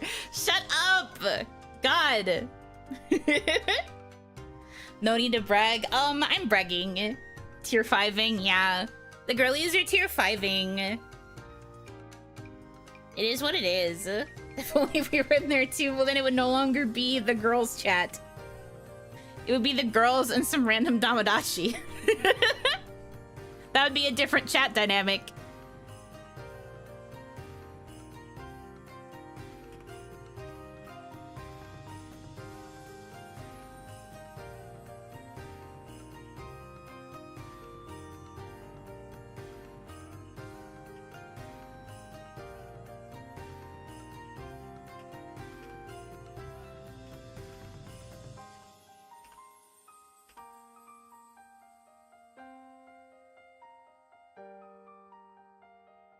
I see no problems with that. The fuck is tier 5ing? You know, the special privilege of being close to the girls so you get to see all of the secrets and the leaks. It's like having the exclusive membership. I don't remember who started that joke. I can't remember if that was a Hana Mizuki started joke or if that was a Ephemera started joke somewhere in there. But we made jokes about having like the highest possible memberships with each other.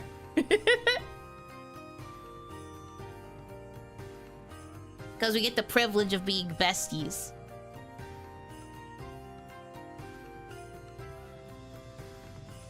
That's us with our tier 5 memberships. We can blend in, right? Pretty dresses. How about those cute boys? How about those girl cutes? You're doing your best. You might be able to blend in, maybe.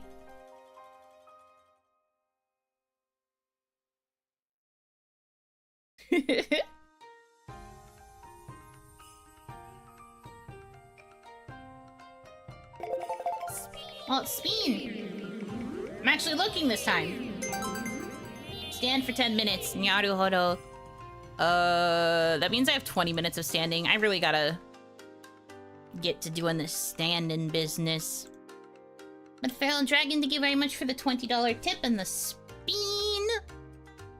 If it lands on donator request, I pass it to the first person who posted in this stream. The first person who posted? I'd have to scroll all the way back in chat for that. But no, it's standing, so you're good. Oh, Hanaki, welcome in, welcome in. Hope you are having a good day so far.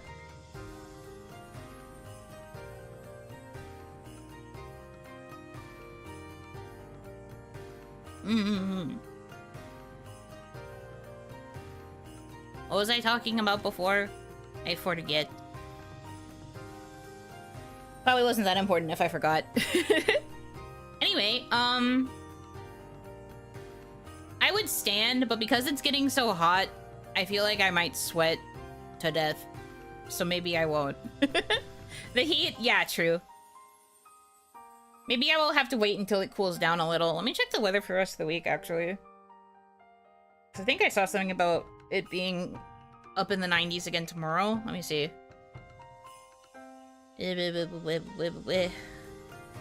Yeah, okay, it'll start cooling down going into the rest of the week. It's supposed to rain on Wednesday, so that will be good. Well, allegedly. It's not a very high percentage, but it's supposed to start raining as of Wednesday. Your last words before you started typing was monsoon? Yeah, that's fair. Yeah, I hear monsoon and I think big scary storm. I hope you are safe.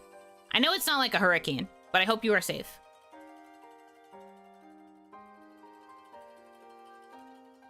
Between yesterday and today, I'm getting finger cramps from salt loss. Oh no. Oh no, I didn't even know that was possible. That's scary. I've been feeling my throat dry out a lot more easily because of the heat. You're mixing up monsoon and typhoon. Well, typhoon's like also a windy storm, but isn't monsoon just like really heavy rain?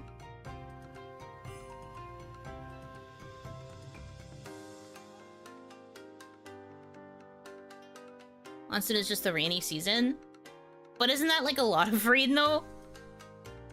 At least that's what I remember being taught.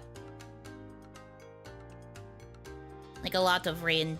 But also Onigashima is not really prepared for like lots of rain like that, so we have a different gauge of the seriousness of weather, perhaps.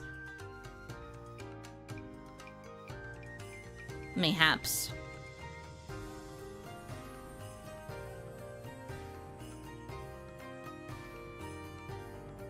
Typhoon, cyclone, hurricane are the same thing. Well, cyclone is specifically like wind. Typhoon is like wind and rain, but smaller scale. Hurricane is big. Did you remove the finished drink in 30 minutes, Monster, or have you been having bad luck getting it? I did remove it. I replaced it with Go Piss Grow, which is meant to be a pee break. Because that's what Hitomi said to replace it with. We just haven't rolled it.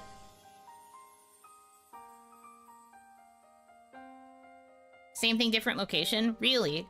Interesting. I mean, I'm not a meteorologist. I don't know this shit. Also, Onigashima usually doesn't have to worry about these kinds of storms. So we probably learned them, like, very briefly in passing in a class, and then we're like, alright, next thing.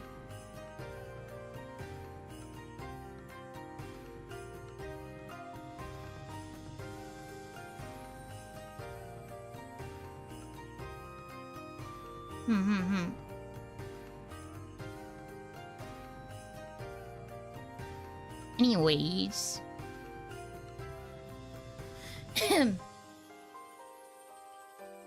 Just like cloud formations in junior school?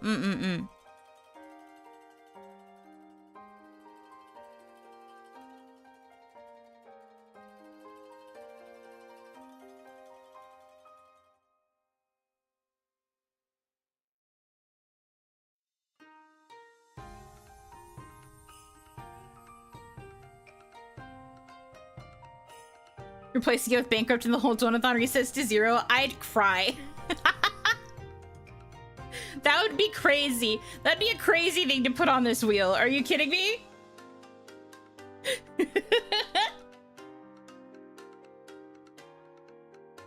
On the bright side, it would free me from the timer. On the downside, it would reset all the goals. Replace it with jail and it's just calling the IRS. No! I don't want to call the IRS! Why would I do that? Also, why would they send me to jail? I have been a good citizen. I have been following all of the rules.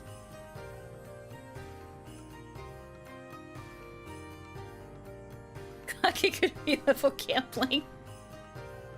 Add death slices so it's like murder mystery party. What would death even entail?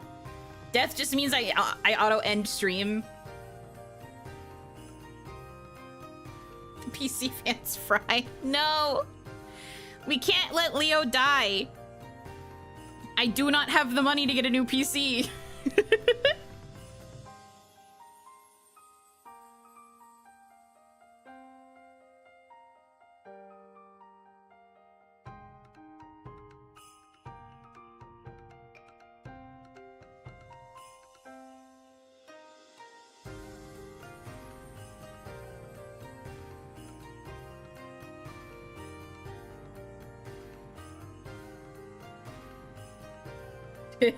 Is the trumpet out because you're playing taps?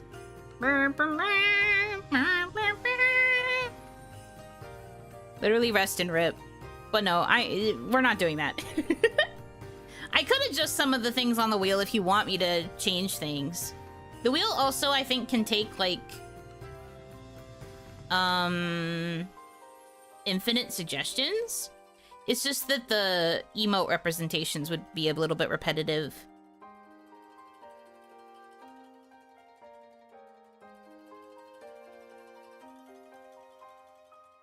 If we really did want to, like, change what some of the redeems are. The speens.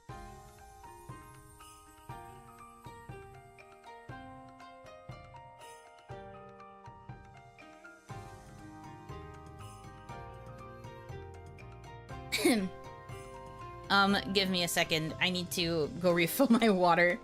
I'm really feeling it in my throat again. This is what I was saying before, but the heat has mostly been drying me out and making my throat, like, irritated. So I need more water. I'll be right back. You can't really see the sign, but it does still say Suno.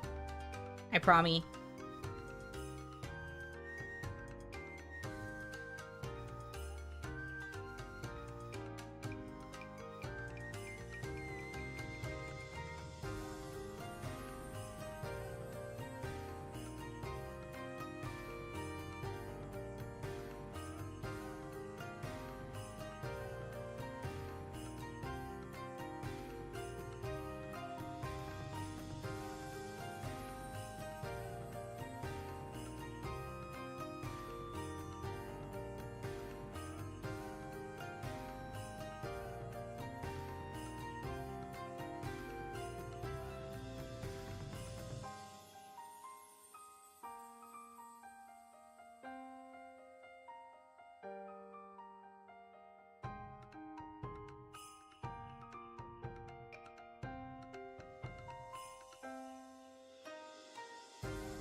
It's so hot.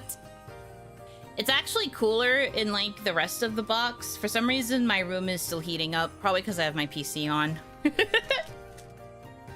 Having my PC on is making it very toasty in here. But I could actually feel the AC when I walked out of my room into my living room. I was just like, aw, man. The downside of media and entertainment is it is toasty.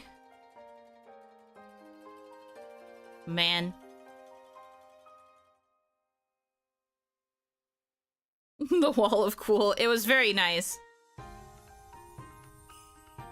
I grabbed some little frozen treats alongside my water, so hopefully I will cool off a bit.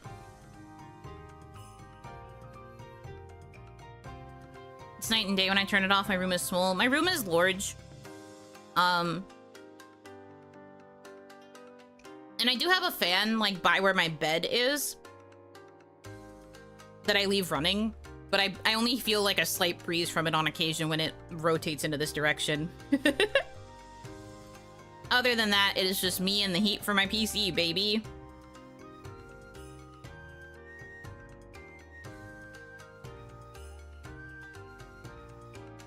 It is what it is.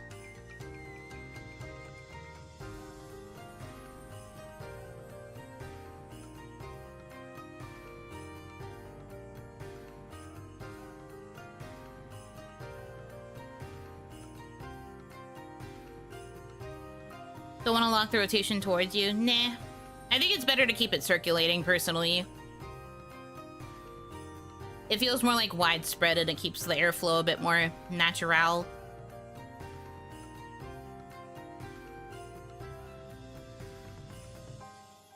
When it's so hot, you have a hard time closing the fridge. When I was getting ice, I really was just keeping my head in the freezer for a hot minute. I was just like, huh, it's cool.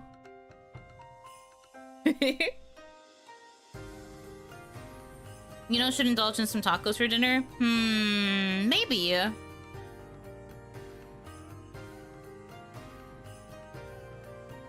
There are some decent places near me to get tacos. So perhaps.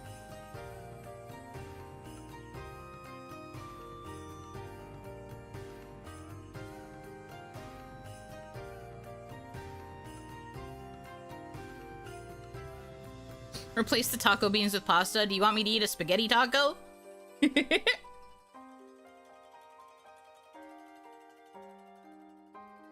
Tacos are for Tuesday? You know what? That's so true. Real question is, Taco Bell or real tacos? I mean, yes, there's a Taco Bell, but I am thinking of real tacos. When I was looking on the delivery app the other day, I was actually surprised by how many, like, authentic seeming taco restaurants there are around me in Onigashima. I was just like, where do these come from?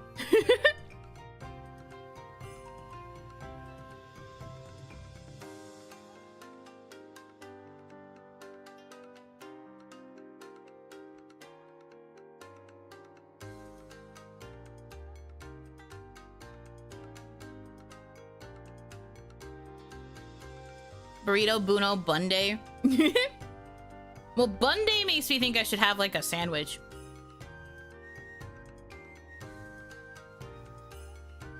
MMP Slice. Donor gets to ask a trivia question. If Yuno's wrong, donor gets to pick a Batsu from the wheel. If trivia right, no Batsu. See, the problem with that is you know exactly what I am aware of and what I am not aware of. You guys as a collective. Anytime I land on that fucking slice, you will know to just ask me any science question and I will immediately get it wrong. So that is a unfair advantage. That is an unfair advantage that you have. I don't know if I could take that with the knowledge that you would be able to very easily ask me questions that would be a debuff.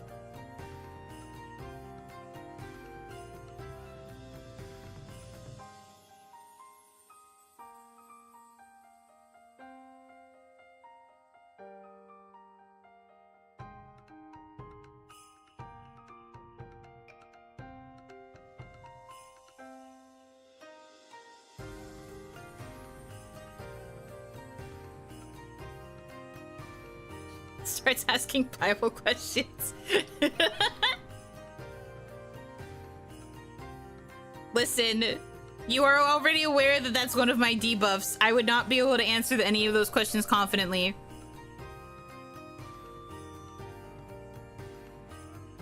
I know Adam and Eve, and that's mostly because of, like... I don't know, actually. But that's, like, the only part I know, kind of. Everything else I don't. Therefore, don't ask me.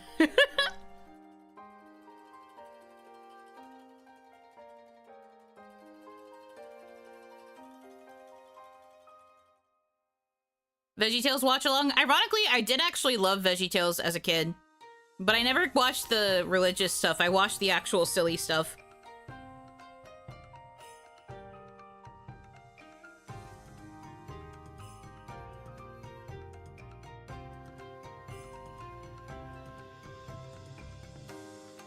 Name the 13th apostle?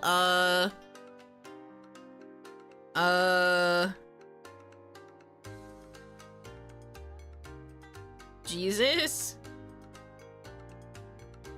I don't know, dude.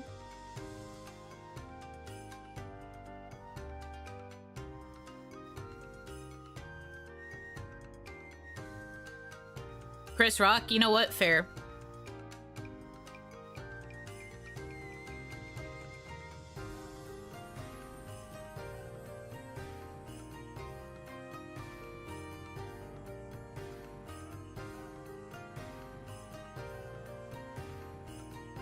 Lord Bellpepper the Third.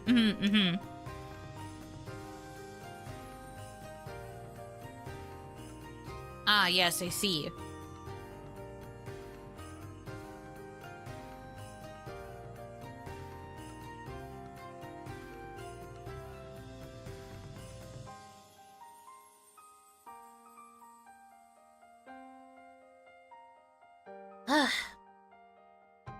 There is not enough water in the world to satisfy me when I am this toasty. It is okay.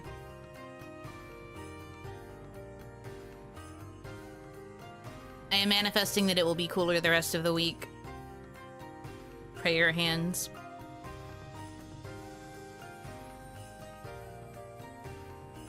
Anyhow.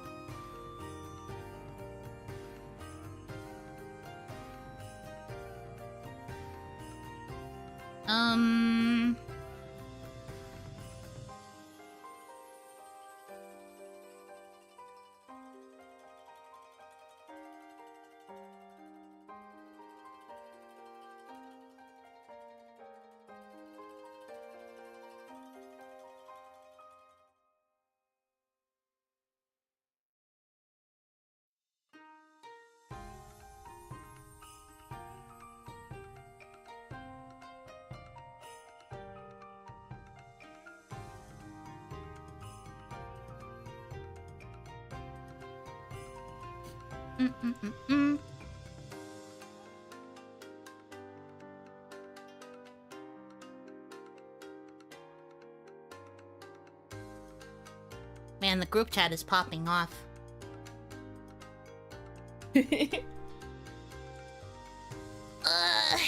Okay, big stretch. Big stretch moment. Oh gosh, my arms. Guys, I'm finally starting to feel old, by the way. I have developed a slight pain in, like, my neck area, and I think it's because of the way I usually sleep, like the way my head gets kind of tucked in on my pillow.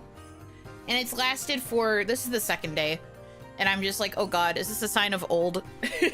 Am I just going to have a permanent, like, slight soreness in that spot forever now? Help.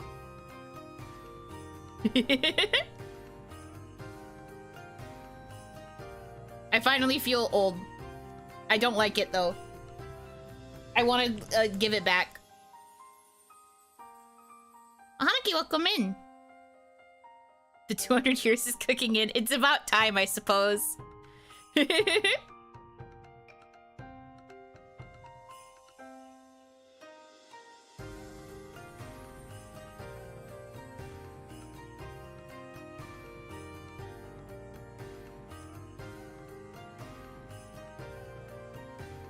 Auntie Yuno has a nice ring. I did put it back.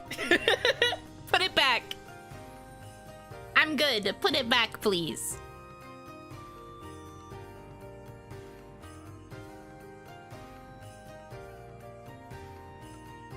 You only get more random pains from here. The other day I slept wrong and couldn't turn my head for 4 days. Oh, Jesus. I do not like the sound of that. What do you mean slept wrong? How am I supposed to know how to sleep right? How do bodies do that? That's so fricked up. I mean, it's not as bad as it was yesterday, so I think it might just be going away on its own, but I remember I felt it a bit this morning and I was like, aw man, it's still here. I guess I'll find out tonight if it's still really bad.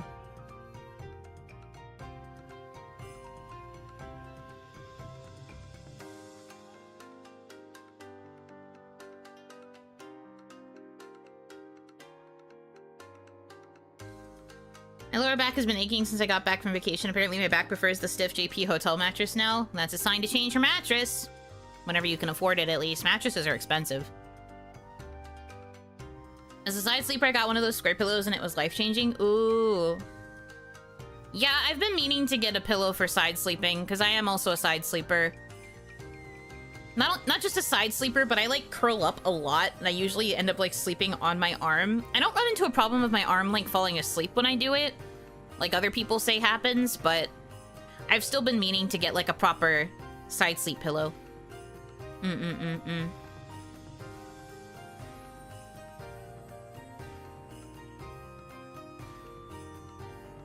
Oh, Werther's original Auntie Yuno. I don't even like Werther's. No, not like this, man.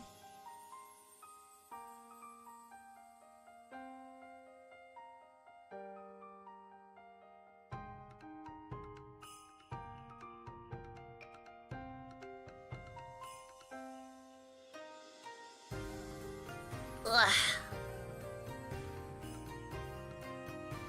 Need some syrup dubbed Aunt Hanaki.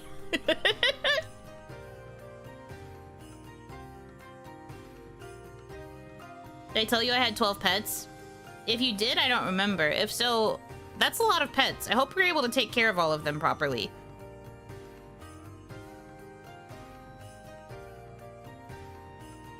The Japanese pillows filled with soba hulls also work for neck support? Interesting.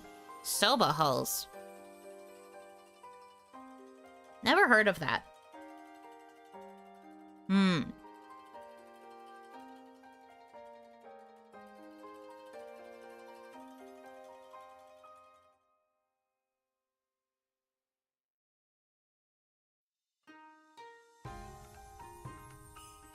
Neck pillow. Oh, okay. Yeah, they look kind of like rolls, I guess. Okay.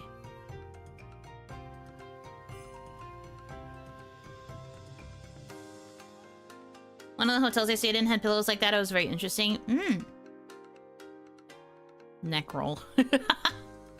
There's just something about the way this picture looks of this guy sleeping on it that's just kind of weird. I don't sleep on my back, so I wonder how that would work. Yeah, a lot of these people are like laying on it on their backs with the head propped up. I guess that's kind of the point more so with these pillows, is that you just want to prop up your neck. But I guess if I could find one specifically for side sleeping, it could be useful. I'll look into it. I keep saying, every time I talk about being a side sleeper, I keep mentioning I want to get a new pillow for side sleeping, but then what do? Forget, and then I don't get one. I actually intended to ask for side sleeping pillows for Christmas this year, but then we didn't have a Christmas, so I was just like, well, maybe next year. Maybe next year. I've reached that point in my adulthood where most of the things I ask for during Christmas time are like household items that I don't want to spend the money on myself. That's the truest life hack. Or, you know, asking your family to get you things that are really practical, like socks or whatever.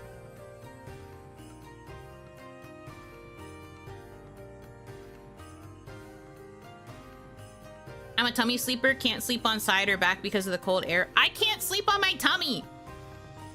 That is uniquely a masculine person's ability. Not my ass.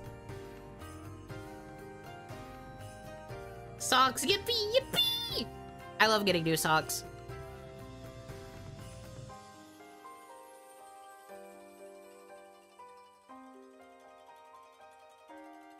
My family only gives gag gifts. At, like, holiday functions, adults, we only do gift exchanges via, like, gift card games. Like, games where you shuffle around gift card gifts. I think there was one year where they did, like, as seen on TV gift items, but no one really used those, so we've just kind of pivoted to only playing games that have gift cards.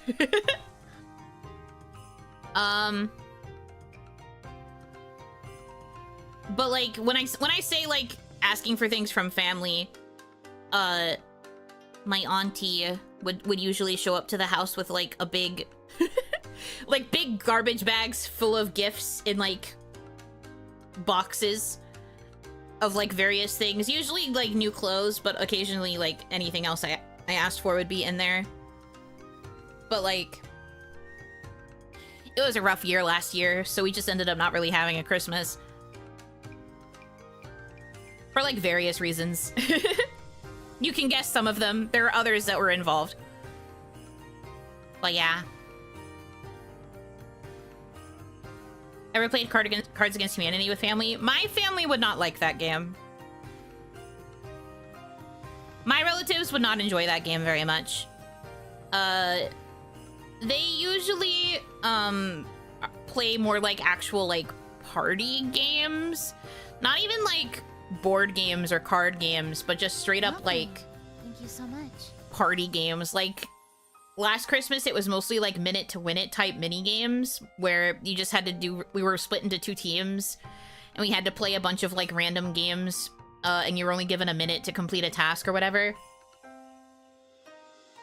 And that was to win, like, certain gift cards and stuff.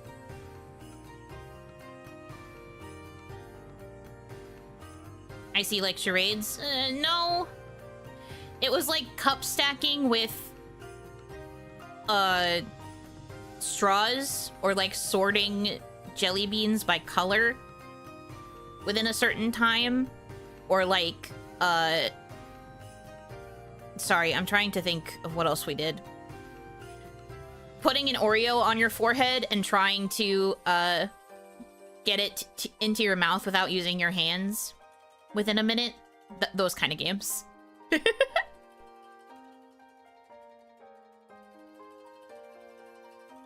Finally, I'm free. Congratulations, you're free.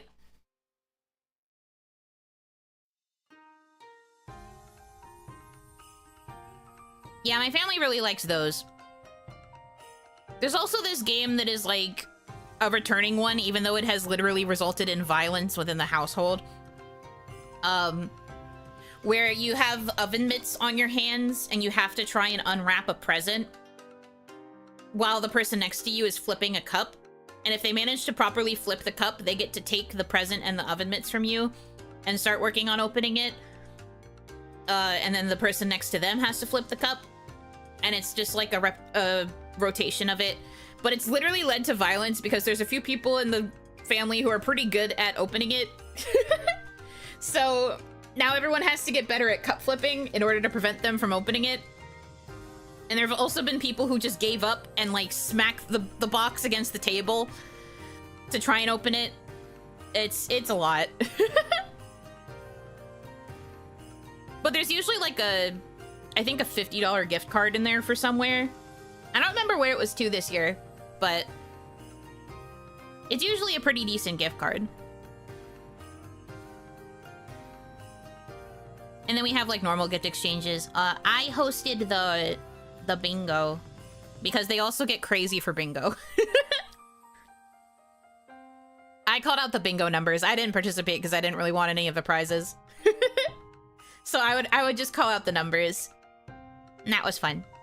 I had a good time with that. Violent Oni and oven mitts. I don't get violent. I know better. I've never participated in that game. I've only ever had to watch. never watched it. OniMon never participated in it either. I know better.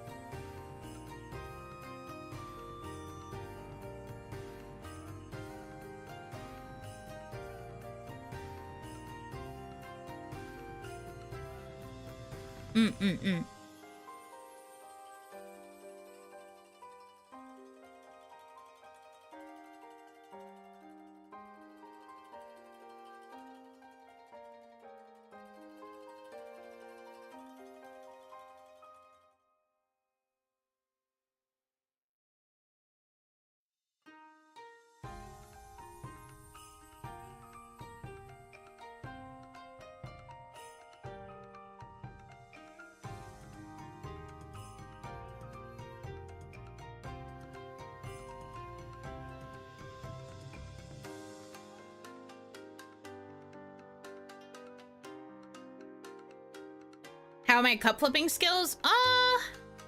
Okay. This past year we had to do cup stacking, but we had to hold the cups with like... We had to do it like reverse. So instead of it like the normal cup stacking way, we had to flip the cups so it was like a reverse pyramid. And that was not fun. That was quite difficult. I had a hard time. Regular cup flipping is... I think I'm better at bottle flipping than cup flipping. But they think it's unfair if it's a bottle because it's weighted. For whatever freaking reason. What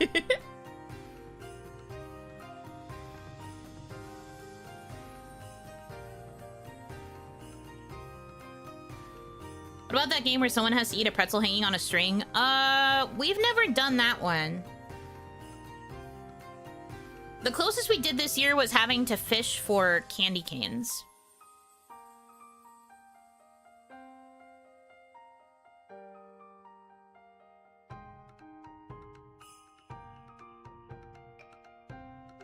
That was more so for the younger kids in the family, though, than for us. The adults didn't do it.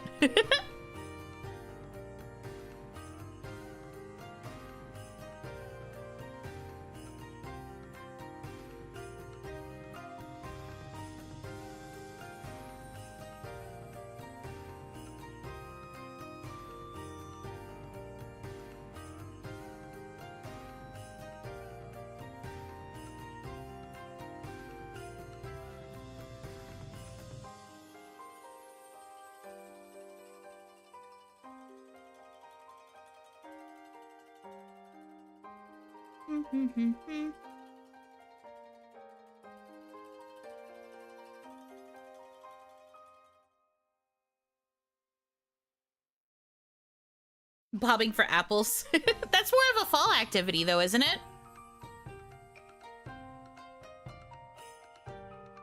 I usually see that for, like, fall festivals or, like, Halloween parties.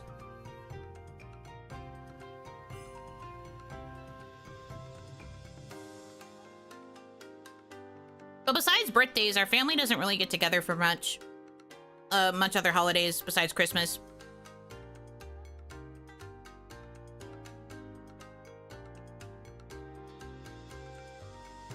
I do think there was one year they did bobbing for apples or something like it during a Thanksgiving party, but I don't really celebrate Thanksgiving, so I don't go.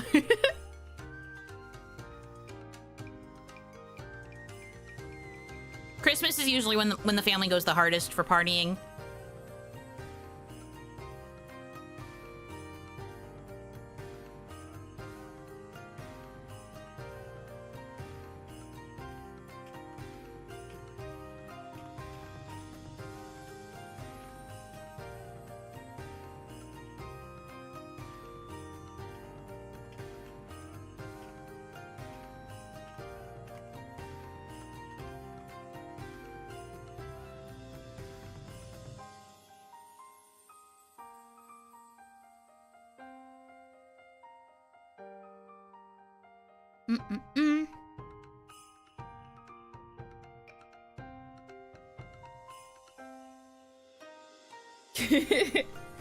The only time I've wanted to get violent at a holiday party was because of White Elephant. I didn't, but the urge was there. I don't play that game anymore. White Elephant brings out the worst in people, doesn't it?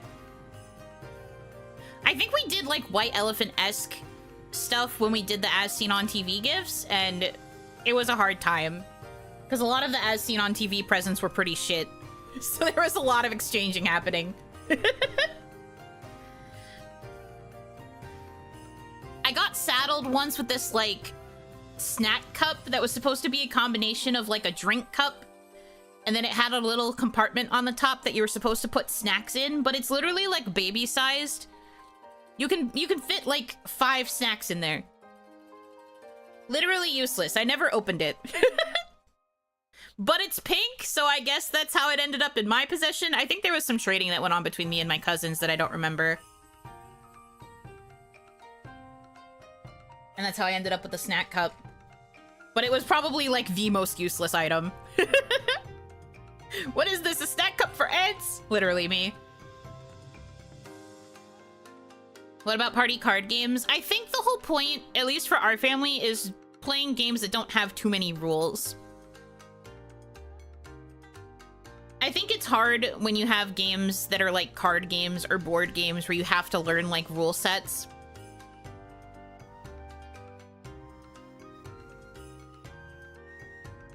So we don't really play card games like that, no.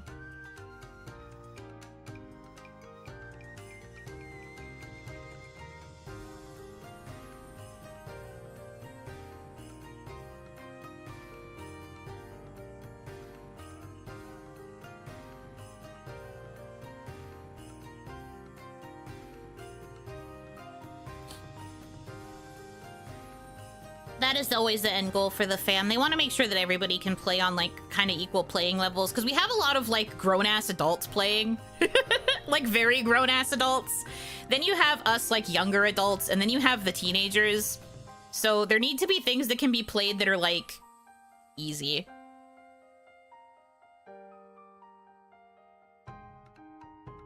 Pass cards in a circle first to get matching set of 4 wins. See, that would still lead to violence, I think. And also people would be like...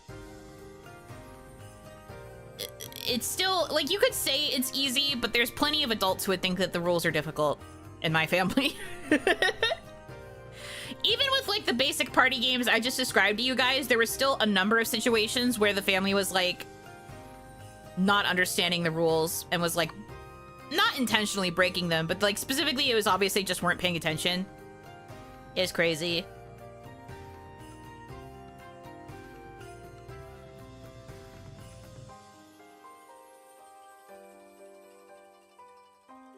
Can't go wrong with the simple game of Uno. I think I would actually fight my family if it was Uno, though. I'm good at Uno. You guys have never gotten to see me play it because, the only good online version of Uno is through fucking Ubisoft, and Ubisoft is a pile of nice flowers. So you've never gotten to see me play it. But I'm actually quite good at it. I dare say I'm quite a good Uno player. It's just that, I don't really have a good way to play it now because Ubisoft is Ubisoft.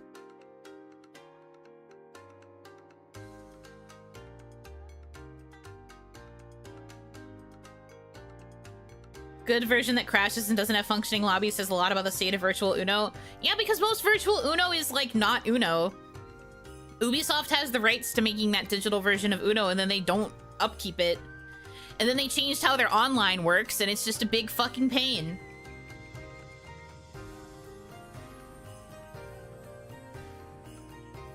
Web Uno is decent for a free version. You say that, but it's usually not. It gets difficult to understand these, like, silly one-off sites. No member Uno stream. No member Uno.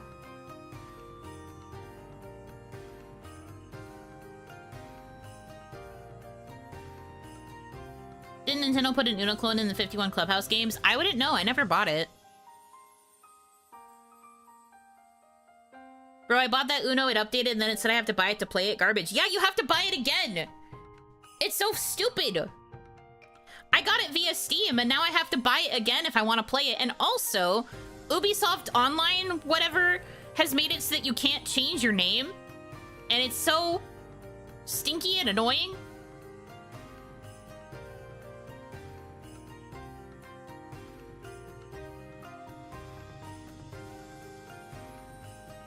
I think some kawaii girls played knockoff free Uno and it bugged in crazy ways. Yeah. That's the thing. A lot of these knockoff free Uno games are just like either really lame or really buggy. Sometimes both. And that's a really fun combination. That's where it gets real spicy.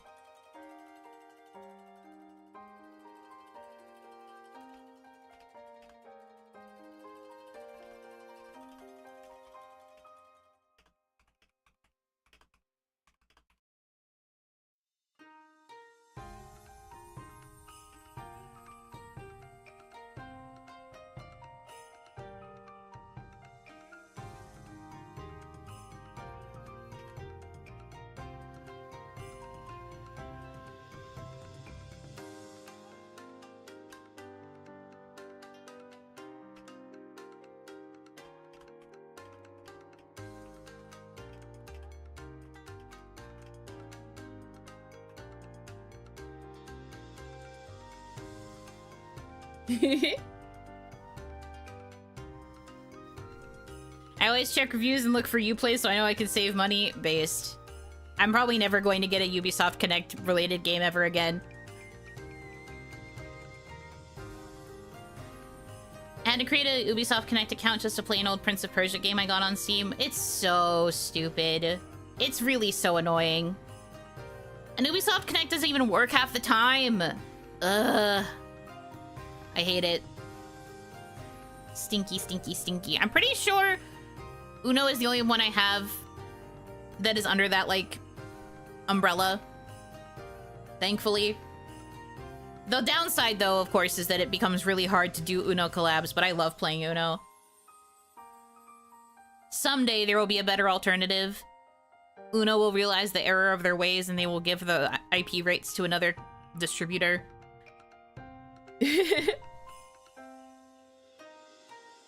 Does that mean we'll never get any Yuno versus Kaya Monopoly shenanigans? I don't even know if Kaya knows how to play Monopoly. But that said, probably not. If it's Ubisoft play, probably not. Ubisoft didn't include Assassin's Creed Rogue on the Rebel Collection Switch cart. Yeah. It, we live in a time for video gaming.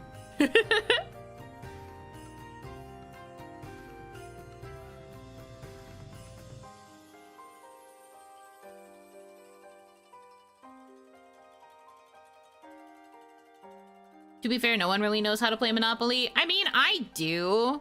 I understand the rules. Monopoly was like the go-to Sunday board game for me and Onimama. So I know the rules. I know that sounds kind of bleak that we actually liked playing Monopoly like almost every weekend, but I have fond memories of it. Baby's first rage quit happened during Monopoly, as expected. It's hard to be happy and also play Monopoly. You will usually either be very, very happy or very, very mad. But did you play rules as written? I think so. I think we might have had one or two house rules, but I think for the most part we stuck to the rules as they were initially intended. As long as I'm thimble, I'm good. I always wanted to be the little doggy. An offering. Thank you so much. Skimma Lives, thank you very much for the $4.20 tip. Oh, I forgot to read the other one as well, so I'll read that after this. But haha, nice. He be my meme dono. Yunothon love. Yunothon love. Thank you. And Conrad, thank you for the $5 tip. Don't melt in the Onigashima heat. I am trying. Oh lord, do I try.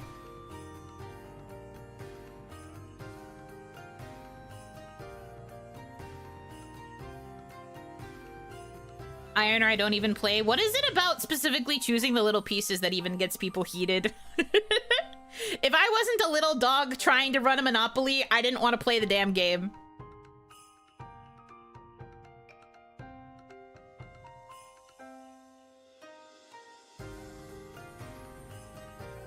I was in the middle of a game on day 3 with my family and intentionally threw to get out of it. I've never had a game go multiple days. Several hours, yes. But I've never had a Monopoly game go multiple days, thankfully. I think that would be true hell. Feuding before the game even starts, a classic. But no, since it was just me and Onimama, the game would go relatively quickly. Onimama would beat me a lot, but there were several times I'd do good. We had our favorite color places that we liked to buy. She really liked getting the yellow squares. I really liked getting the orange squares. So we would piss each other off by buying each other's squares.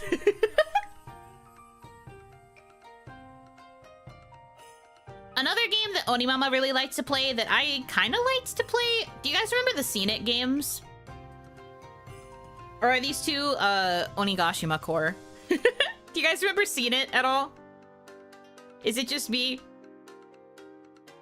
Me in my corner with my boxes of Scene It? Never played it, but I know of it. Seen it, but never played it. Haha, you've seen it. Okay, so Seen It is like, you know, Hanaki. Hi Kaya. Kayar, Milan, Nishikinar. Hi. But yeah, Seen It. We had Disney Seen It, and we had Harry Potter Seen It. We were both really good at Disney. Harry Potter Seen It was like good for Onimama because she only ever saw the movies. Hard for me because I would often confuse movie lore and book lore.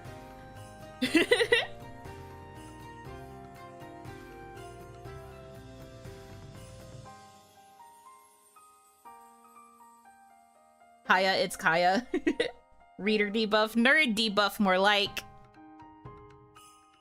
Because I vividly remember a time we were playing Harry Potter Seen It, and I got really heated because it gave one of the answers was based off of the movie version where they changed something really drastic from the books.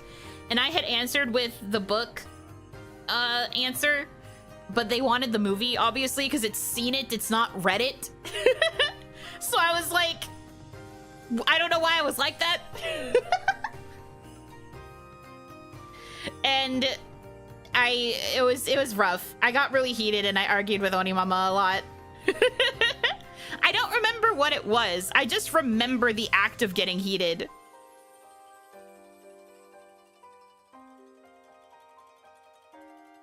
Why do you have 99 hours left still? Blink if you need help. Do you want to know how many hours I have left, Kaya? Do you want to know how many hours I have left, Melon? Do you want to know? We're at like 500 something. JK, I think it's more like 490. Hold on, I wrote down the number the last time we talked about it. Yeah, it's like 490. Probably more like 489 or 488. Help. Blinking rapidly. Help me. Blinks so much I'm basically communicating the B-movie script in Morse code. Please help me. Please help me. Please help me. I'm here forever. I can't leave. The timer's literally going to say 99. Well, for the rest of the week. Then I'm going to switch to a different timer. So like 20 days left? Yes. If I'm streaming a lot within that time frame, yes, 20 days-ish.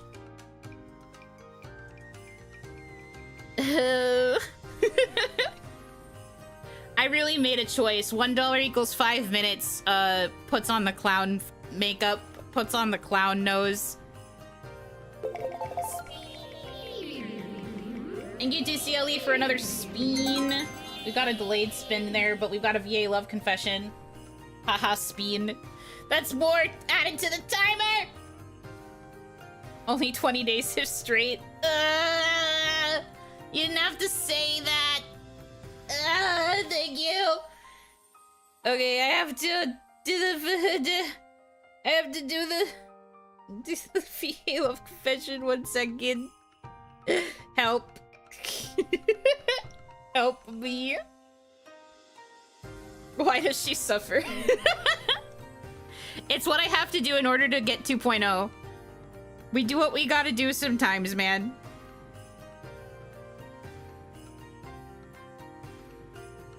Okay, I've got my list of really bad love confessions written by an AI, probably. Oh, this one's stupid. Let's do this one. It's not our destination where we are right now.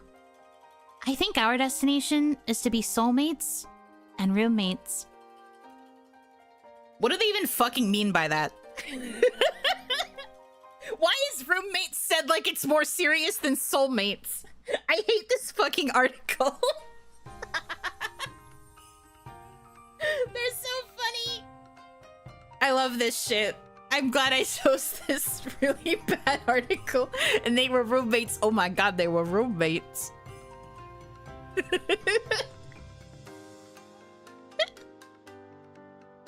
Oh man. The Apple Maps be like, true, this isn't our final destination. About 491 hours left total, I think. Oh god. It's gone up then. It was lower for a second. It's gone up though. Ah, beans.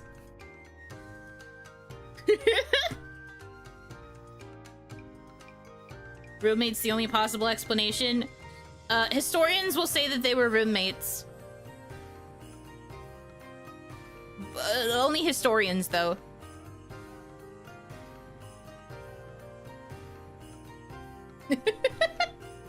This sounds like an appeal to the RA for a room swap. It's more like this is appealing to somebody so that they will appeal to the RA.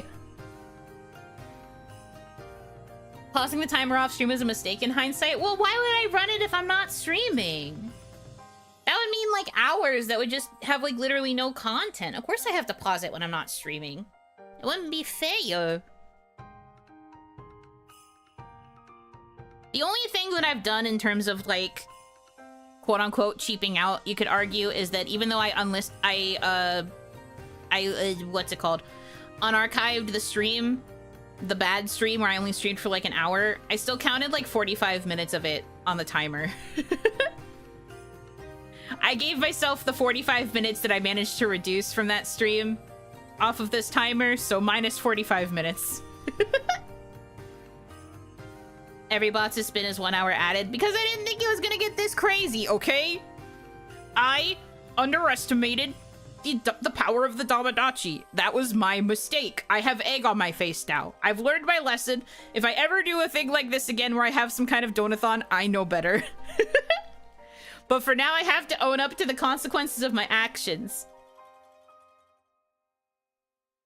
490 hours. Yeah, okay, so I was still right. It's just that it hasn't gone down because we've gotten enough donations that it hasn't gone down. It's fine. It's fine. 100 minutes added? No!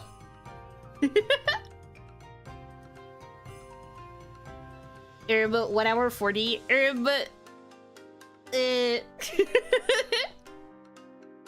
Well, I had gotten donations during that stream that canceled out some of it, so I'm pretty sure I decided that it would only count as 45 minutes depleted from the timer. That was the first stream in that series of streams for the Yunothon where I streamed and I didn't make more money than the time I spent streaming.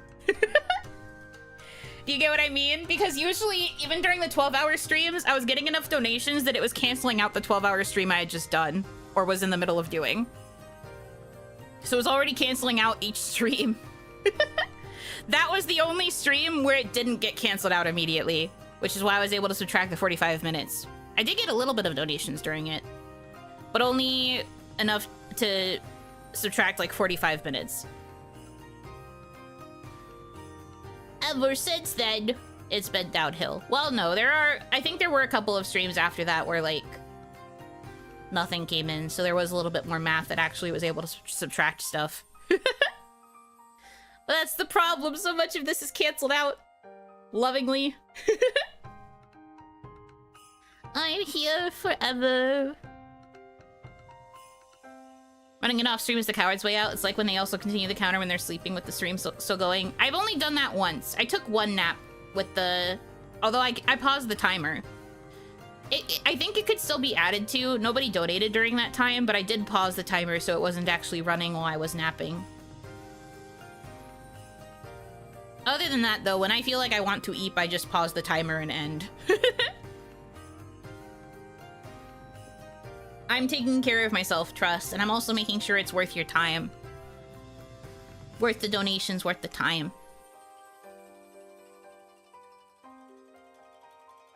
You also streamed a long time the previous days. The nap was deserved. Thanks, man. I do appreciate it. I needed that nap. You streamed 118 hours, not including today's stream. Yeah, man. Yeah, man. I'm fine. Everything's good. No, I'm genuinely okay. I'm very happy with how it's turned out. Even with the days I've taken off and stuff, I feel like it's been good.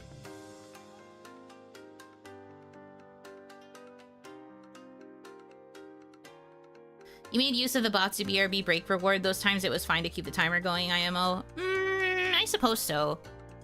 That was also back when I was doing like multiple spins, so the time was accumulating like way more.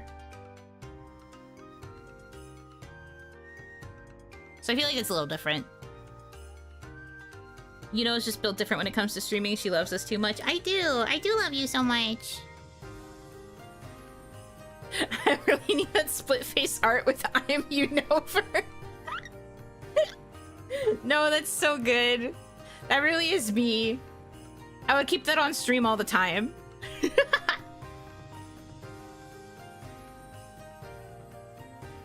But no, it's true. I appreciate getting to hang out as much as we have. It's been fun. Fun and goofy and silly. And I wouldn't have it any other way. So it's been good. If I really get sick of it, then I know I can just take a break. And then I just keep the timer paused. For all of the complaints I have had about this timer in the time that I have been doing the Yunothon, it is nice that it stays paused no matter how long I take a break from streaming. I am glad that it still keeps track of my hours properly. It has been really nice to be around for most of the Yunothon. I'm glad you've been enjoying it. I know there are some days that are more exciting than others, based on like what I'm doing or if I'm gaming or whatever. But I like the downtimes too. Are we streaming until next off guy? No! No, that's not true!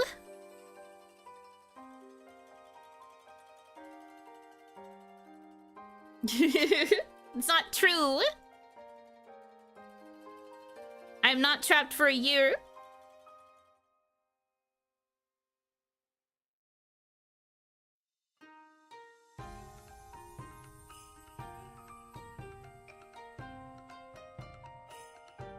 People forget streamers ultimately choose to do what they want to do. Right. I think that's also a benefit of this, I guess, is that I've been kind of able to still, like, control what I'm doing for the most part. If I was stuck doing a bunch of stuff that I didn't like doing, I'd probably be taking way more breaks. But luckily, I like to yap, and luckily, I have been able to pick and choose some games that were fun. And we had plenty of series that we could finish that took, like, a lot of time. So that was also nice. Yeah. Imagine if someone dropped like 10k. I'd throw up, I think. I'd throw up if somebody donated 1k. I'd throw up bigly if it was 10k. I think I'd just have to end stream. I'd just be like, alright, there's nothing else. I'm literally here forever now. Goodbye? Goodbye? I need to think about my life choices. But that would be very epic, because that would not only cover the stretch goals, obviously, but I would have so much left over that I could actually start, like, putting towards said stretch goals. Wow. And I'd be able to take care of, like, rent and stuff. Wow. Crazy. I won't say no. If anybody can get in contact with one of those, like, super rich people that likes to donate to random streamers, I'm available. My PayPal is...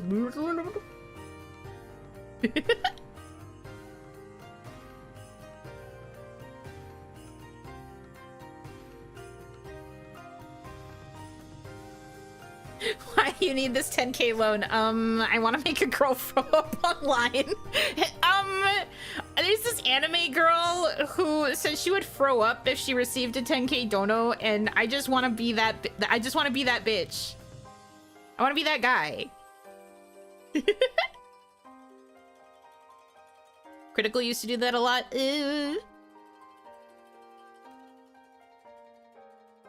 Best I can do is get a novelty account like Mike Tyson to show up. Well, will they donate? Will they dono? I want to make an anime girl say, I flew up. Guys, I flew up. I seriously wouldn't know what to do. I freak out when I see like $500 donos. I don't know what I would do if I saw something bigger than that. I think 500's big. 1K, huge. 10K, truly, I think my brain would just stop working. Bro, even just thinking about it made my stomach get like butterflies. That'd be insane. But I would also be very flattered.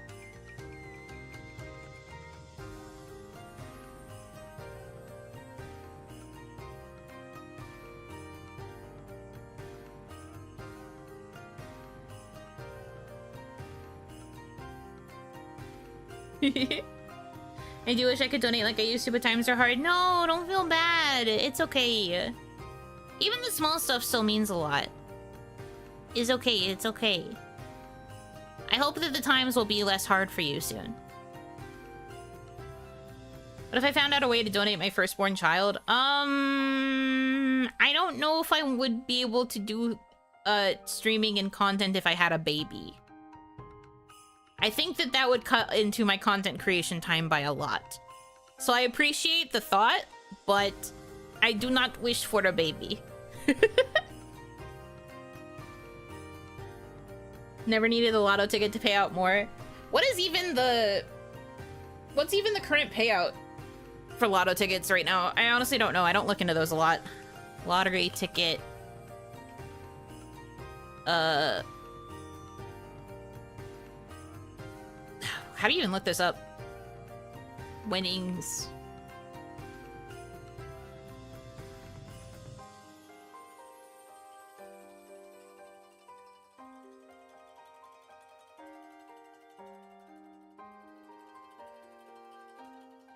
How do you know? You're not going to eat it? Why would I eat a baby? Powerball is at 128 million. Why is it so sad that, even though that sounds like a lot of money, I know that ultimately it's not a lot of money.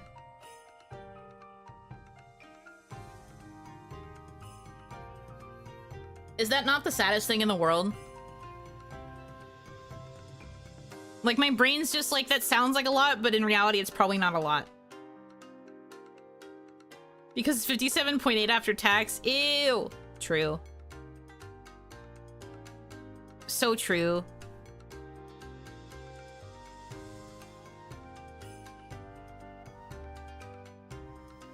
Which, like, still in theory is a lot of money. Anything above $1 million is crazy, but, like, it still feels like it would go away really, really fast.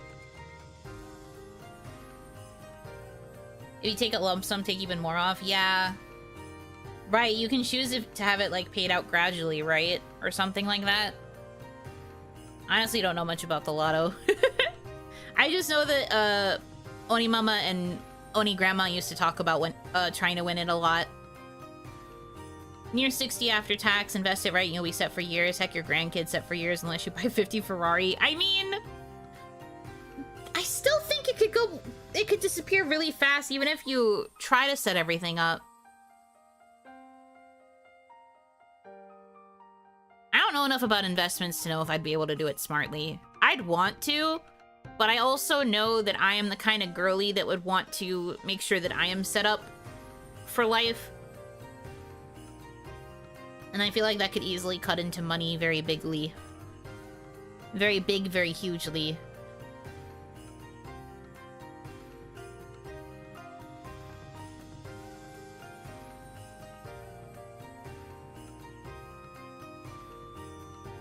taking the lump sum and paying the tax on it is the best way to take the winnings. Taking payments means you lose some to inflation. True.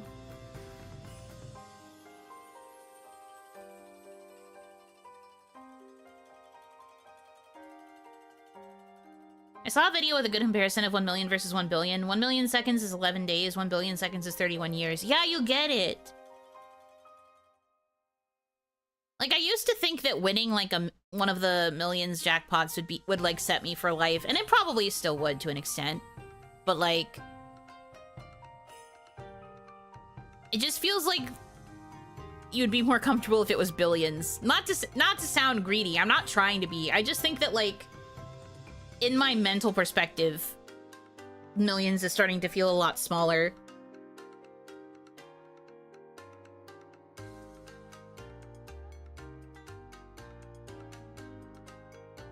I wouldn't change my actions much because people had a tendency to act differently towards lotto winners. Probably.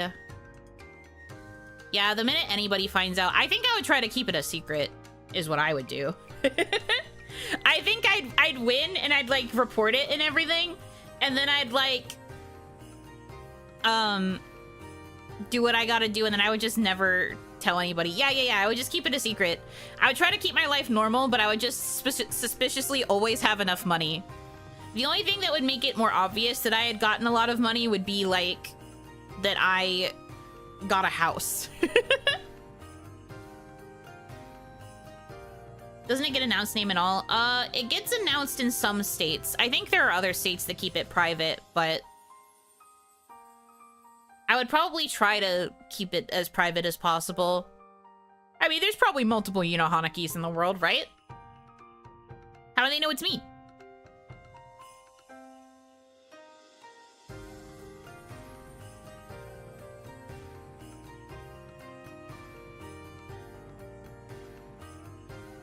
One of those, if I got rich, I wouldn't tell anybody, but there will be signs. Literally me.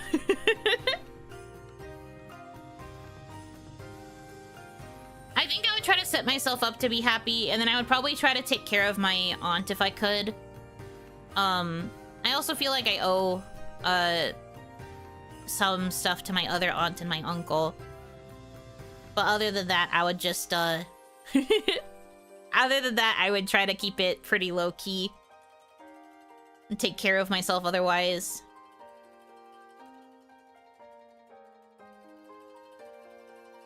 How is Yuno buying all these new models and outfits? Oh no, I don't think I would use it on outfits. Well, I might. That's the thing though, that's why, like, thinking about investment is hard, because I think about all of the things that I'd want to use the money on, like, right away to set myself up for being comfortable, and then I just get worried that, like, the money would disappear. And then I wouldn't be able to do anything. Pay off my bills, move into a new place, but I keep working for the steady income still, though I'd take an immediate vacation for a bit. I feel that. Yeah, for me, it would be student loans. Probably any other outstanding debts and balances. I would want to get a house. Probably spend the money to furnish the house. I'd want to get like a cool streaming room set up in my new house if I got it. So new PC, new desk, new like office decoration vibes. Some new equipment stuff.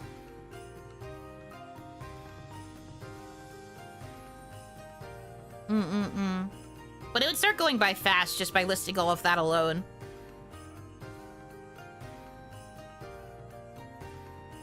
I think the bank starts contacting you about more crap when you have a lot of money, which might give it away to people close to you. Well, luckily, I live alone, and my bank info isn't tied to anybody else. Yuno Hanaki's money is Yuno Hanaki's. I don't gotta worry about that. So if anything, it's just annoying me.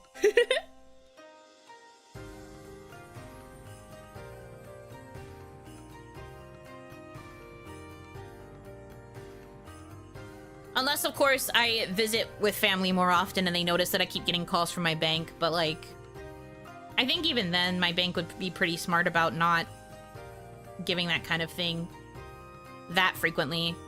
I'd probably get a lot of e-communications, though. Plenty of emails. Mm-hmm.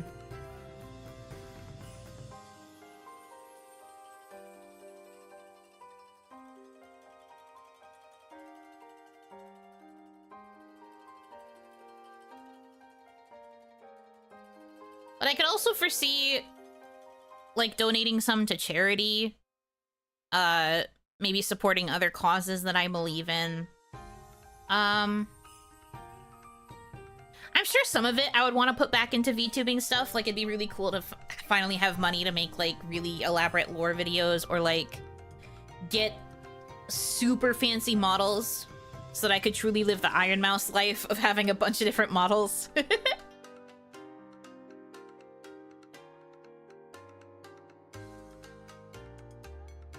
But that would be, like, way later. I think I would just have, like, a lot of different priorities before it fully came back to VTubing.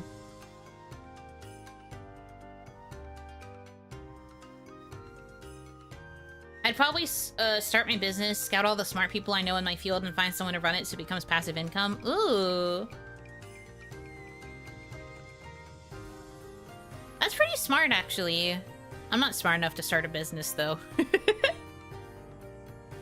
You know lore by Ufotable? Wait, that'd be so fire. Ufotable animation would be pretty sick. Green Yuno, red Yuno, bean Yuno. I would never have a bean Yuno. Also, green Yuno is this. I don't think we're getting another variant of green. Unless I think of a really good outfit concept that would require a green Yuno coming back as a concept. Probably not going to make any new stuff for green.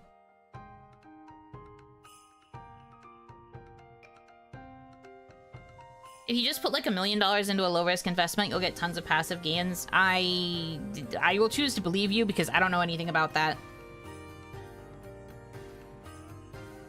But no, there will be no Beano. I do want to experiment with more colors, though. I've said this before. Purple is going to be the new canon, but I look forward to experimenting with other colors.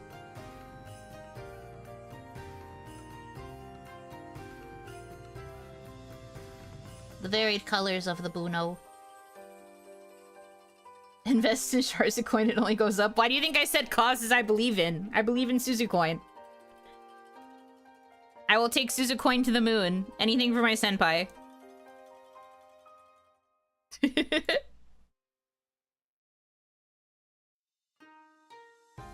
High yield savings accounts are quick and easy as well. They don't often have withdrawal limits, though. That's poopy. That's silly. But I guess it makes sense.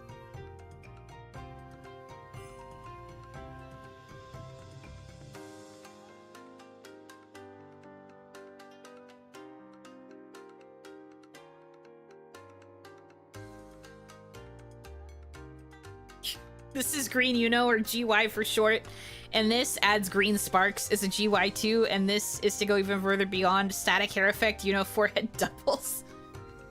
We're not doubling my forehead. It's big enough. If we double it, it'll become the size of a billboard. Also, the static hair would look so ugly. That would look so bad on a model.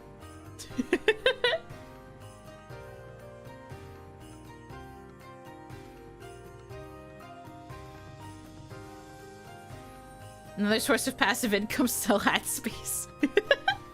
We did used to joke when we were first talking about this donathon experience that one of the incentives could be running an ad on my forehead.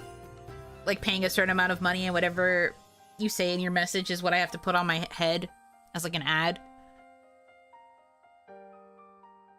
But like my head is big, but not that big. I'd have to be like zoomed in like this all the time for people to be able to read it. Even then. You can't really fit that much on here. In theory, you could.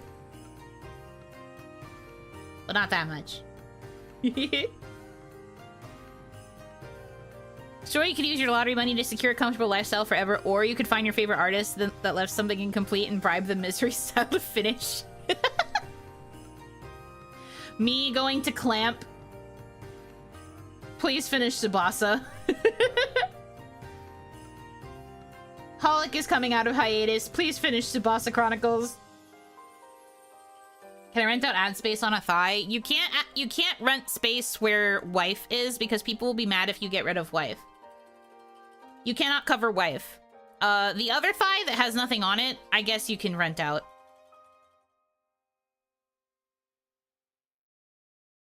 But you can't cover wife. People will get angry.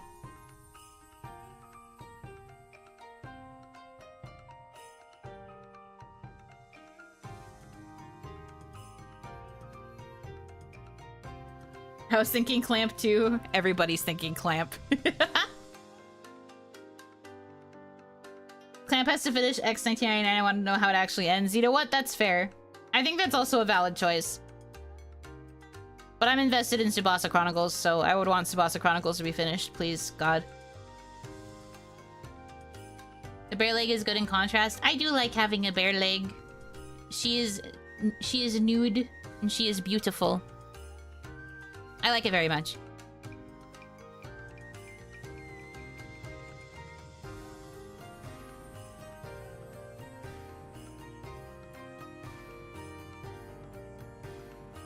I think that's probably why the tattoo stuck out so much to me when I first saw the Hanamisaki models, because, like, I noticed that one leg was bare, so my first thought was like, oh, she is showing full leg. Oh, one of her legs has a tattoo. Oh. And that was the exact thought process, and then my brain was like, thigh tattoo, very good, very yes.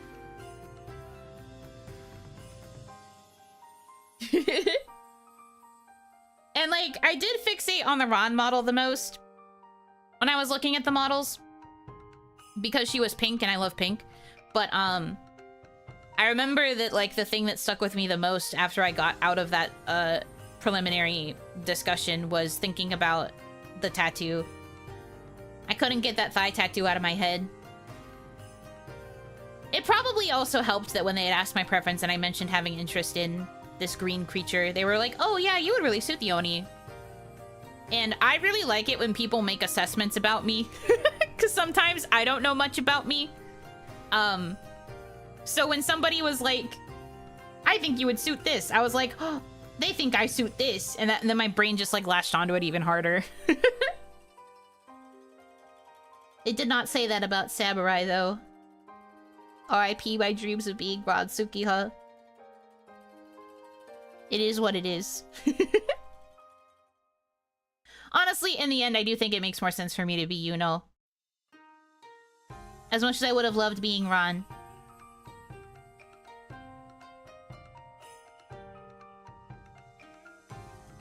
I definitely could have never pulled off the Kaya model, though. Even when I just fake puppet her for shenanigans, I'm just like, I don't think I could ever be this full-time. It is a very pretty model, though. Can't get her out of your head just like us. I know! It was definitely a sign, I think. I basically cursed myself with it. And then I had to wait like 2 weeks before I could actually have the meeting that would finally confirm which one I got. So I was like, so stressed out. I was like, which one? Which one? I don't know who it's gonna be.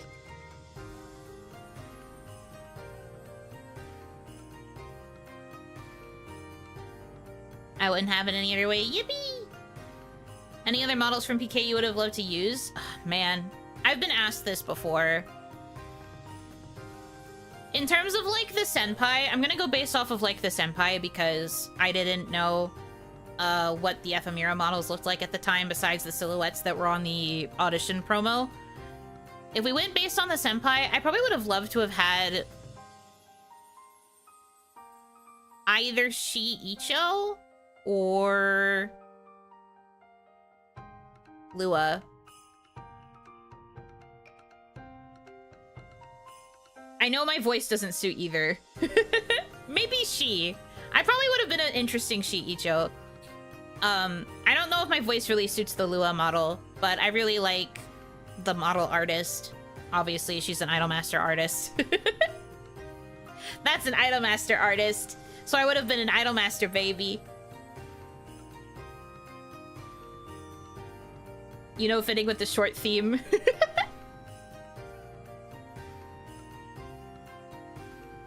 I was expecting she, but I can see Lua working. I cannot imagine you as she at all. It probably would have been a very interesting pick. My voice would have been a lot, like, higher, probably. More bubbly. But I loved the Lua model a lot. I would have really wanted to make that one work if I could have.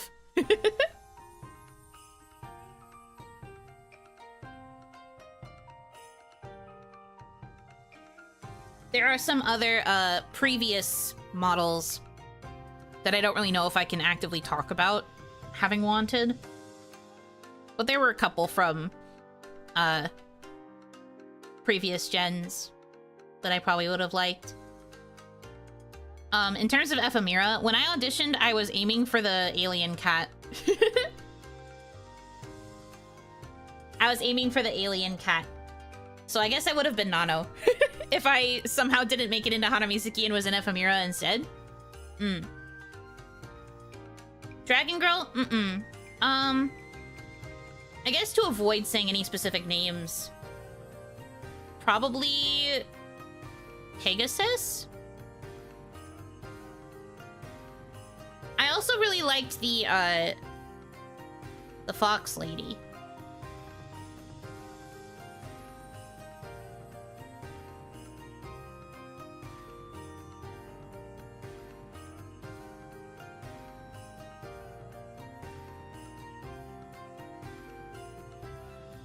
So there were others.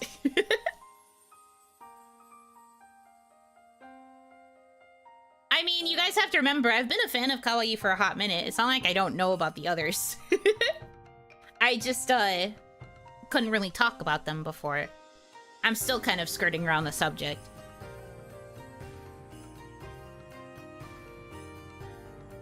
I would have loved Pegasus. Pegasus is, like, very biggest aesthetic for me. I can see Pegasus working, Fox as well. Thank you. Well, Fox kind of fits because it's once again a very traditional JP aesthetic model. But I really liked her. I think that would have been a fun one.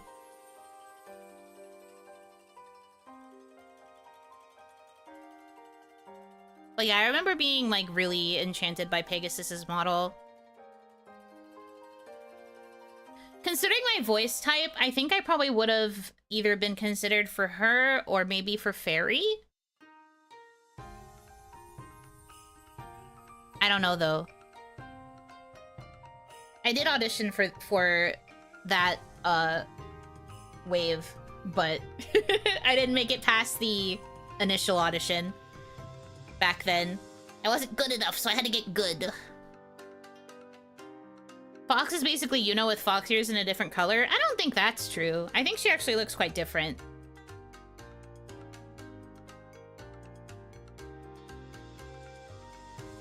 But I did really like her color palette.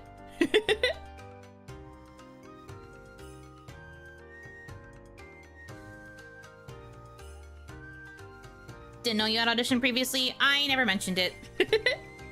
But yes, I did audition for the wave before Hanamizuki. The gen before Hanamizuki. But I didn't make it past the initial audition. And then I spent like a year trying to audition for like a bunch of other agencies and had varying levels of success-ish. Usually wasn't really making it though. And then I've said this part before at least, but this attempt at auditioning was going to be my last time trying to go corporate, because I kind of felt like I was just not gonna make it if this didn't work out again. So I am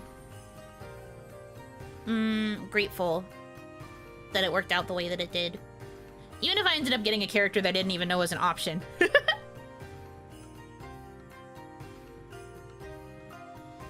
If you imagine Yuno with tails instead of horns, wouldn't it be so cute? I feel like I suit the very, like, fluffy aesthetic more than, like, a sharp, edgy aesthetic. Maybe that's part of why I liked Pegasus so much, too. She just seemed very fluffy. Did you feel you had improved between auditions? I think I might have had a more solid grasp of what I wanted to do. I think when I first auditioned, I was just like, I want a VTube. And I didn't really have, like, a goal, which might have been why they decided not to choose me. Or it could have just been, like, a voice match thing.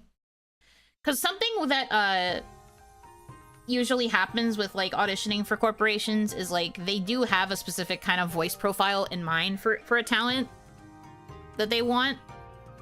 And then there's just a chance that I just didn't suit what they were ultimately looking for at that time. But I also just think I didn't have very clear goals then. Or, like, if I did, I don't think I was clear enough in stating them. But I had a bit more of a solid idea of, like, what I was good at and what I wanted to be able to focus on when I auditioned the second time around. I, like, really went all in on, like, I can write. I can act. I can MC. I am a personality chameleon. Like, I was really trying to, like, say I am this. Like, I tried to be much more confident in my written responses. And also in the interview, I tried to be more serious and, like, more, what's the word? Assertive about it? Like, I tried to sound more confident. And it wasn't just like, oh yeah, I think I'm good at... It was more just like, I'm good at this. No, I think, or maybe. I cut all of that out as much as I could. I hate being scared of the Oni role. I didn't say that in my audition, please. Because you have to remember, I initially wanted Samurai when I finally saw the models that we were auditioning for. Or that I was being considered for, I guess. I don't know if it was necessarily we were always auditioning for those models, because obviously Ephemera came after us. So they had other models on the back burner, but it seemed that specifically for, in my case, they showed me the 3 Hanamizuki models, and I was like, oh, none of them are the ones that were on the advertisement. Interesting. That really threw me off. Because, like, they got to the point where it was like, okay, we're going to show you the characters, and I'm just like, yay! And then I see 3 characters that are not the silhouettes that I saw on the promotional image, and I was like, am I in the right place? Who are these girls? Who are these women? I've never seen them before. Ooh, thigh tattoo. And that was the thought process. But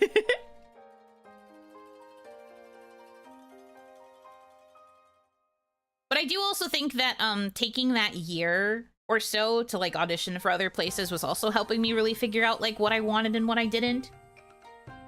So I think that that ended up really helping too. Not to say that Kawaii was, like, the first place I ever auditioned to. I auditioned to places before that as well, but...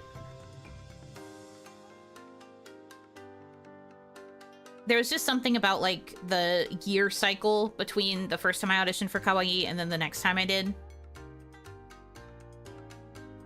There's just something about that specifically that I was, like, in it. Who are these women? Oh, literally me.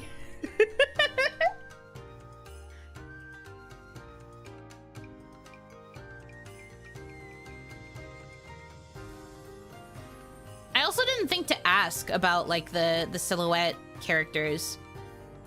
But I literally had gone in thinking I was auditioning for, like, the silhouette characters. So I was expecting to see Alien Cat, and then when I didn't see her, I was like, aw. But I didn't want to ruin my chances, so I just, like, tried to not act surprised, and I was just like, oh, I really like Samurai because she's pink, but I also really like the monster creature because I didn't know who she was. I didn't know it was an Oni at the time. They were just like, oh yeah, you suit Oni, and I was like, oh, she's an Oni? That's cool.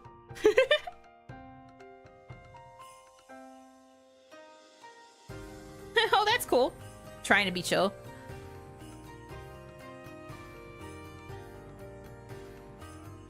I understand that there's a lore reason for it, but you know, it's probably one of the few VTubers I've seen with a tattoo, though I understand why. Yeah, I've said this before too, but one of the things management always said about the Yuno design was that they liked that she had things that most VTubers don't have, which is a tattoo and an exposed forehead. They liked that I had things that most VTubers don't usually have, and I was like, yeah, I think that's also kind of cool.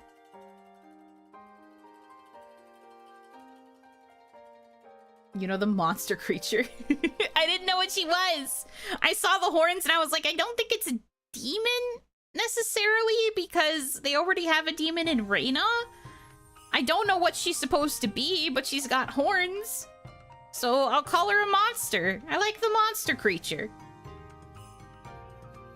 She's an Oni.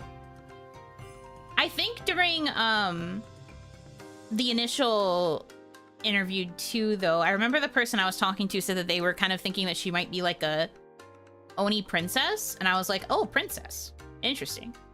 And then in my head I was like, I could be like Isla-sama, I could be a princess. And then they were like, but you don't have to be a princess though. That was just something that we were thinking about because of the crown, and I was like, that's fair. Please give La Critora, literally me. Except back then, La Critora was samurai, was the Ran-chan model. But then they said that I suit the Oni, and I was like, oh, okay, I'll keep that in mind. Because I was fine with either one. I just specifically said that I couldn't really see myself as the ninja. I would have made it work either way. Like, I think the first thing I said was, I can make any of them work, but my preferences are for these two. Princess neuron activation, literally. I was like, you're saying I could be like Isla Coleman? I could be like my freaking Oshi. But then I decided not to. I am not a princess. So far. But no, I ended up not going the princess route.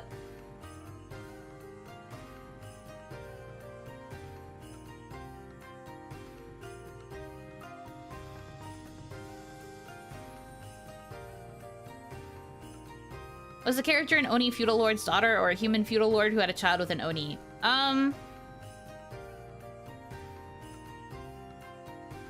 They just said Oni and then said princess, maybe. I don't know what specifically they had in mind. I will say, though, they had master documents for at least Hana Mizuki. I don't know if they had master documents for any of the Ephemera characters, but I know Hana Mizuki, they had like this big master document with like a bunch of different like references and like lore information. Mine was mostly about the Oiran inspiration, so there were a few pictures of like Oiran in the references. And then like a little bit about the Oni. But like, I think the only things they initially told me were Oni, and that I could maybe be a princess because of like the headdress and like the vibes. The vibes were kind of giving princess, so they said that princess could be an option if I wanted it, but that I didn't have to be a princess. Nothing about like feudal lords or anything. They definitely thought that she was like Oni specifically though, which I find kind of funny because like, especially after I got the model and I got to play with it, nothing about her really screamed Oni besides the horns. And I didn't find out that the gold accessory on my arm was a bone until I looked at the PSD. So admittedly, I did not feel very Oni-coded. So I think it's funny that one of the only things they really gave me was Oni. I went half Oni because I didn't feel like I was Oni-coded enough.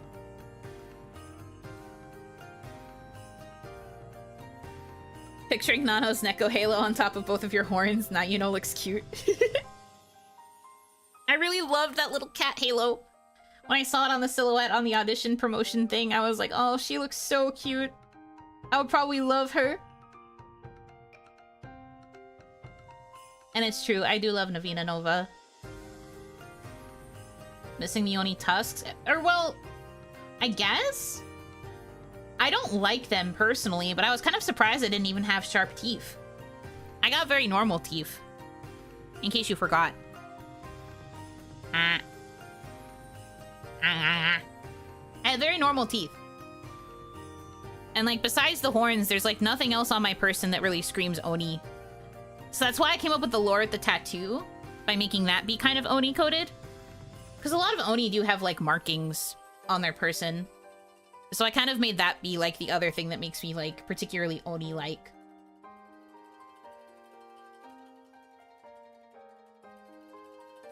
Oni are huge behemoths. Yuno is half Oni because she's half the size of an Oni. Yeah. Yuck it up. You're so funny. Ah ha ha.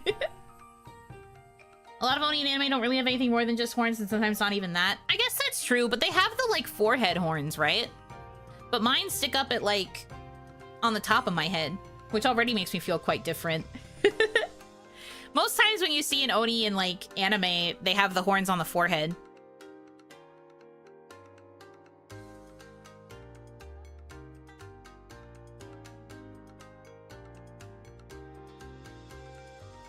PK had some problems with teeth, several girls coming their titters. Imagine Nanos and wife, world go boom. World go big boom. You know how predators have eyes on the front of their head and prey have eyes on the sides? Same rules with Oni and horns. Oh no, am I a prey Oni? I guess that makes sense. Would have been more anime coded. Many times I've seen anime with a monster kingdom and the princess is just a cute girl. I guess so. Tiger loincloths and kanabos are frequent too.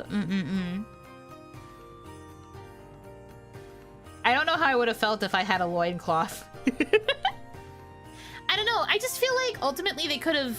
Well, I say could have. I don't really know what I mean by that. I just think that maybe it could have been a bit clearer. Because I couldn't even read that she was supposed to be an Oni when I first saw her during the audition. I just was like, girl? Well, I remember thinking that Kaya and Ron were more obviously, like, human. And I was like, so she's a monster, but what is she? Something with horns. And they were like, oh yeah, that's an Oni. And I was like, oh. Okay, I'll go with that. Oni. I think the other thing is the green. Ignoring the fact that I was solid green all the way down when I first saw myself, including my eyes being green, I think I'm used to Oni having, like, red, blue, or purple coloration, or even, like, more gold or yellow. So the fact that I was a green Oni, I was just like, isn't that more ogre-coded? Isn't that more of an ogre? I know green Oni exist, but, like, they're way less common.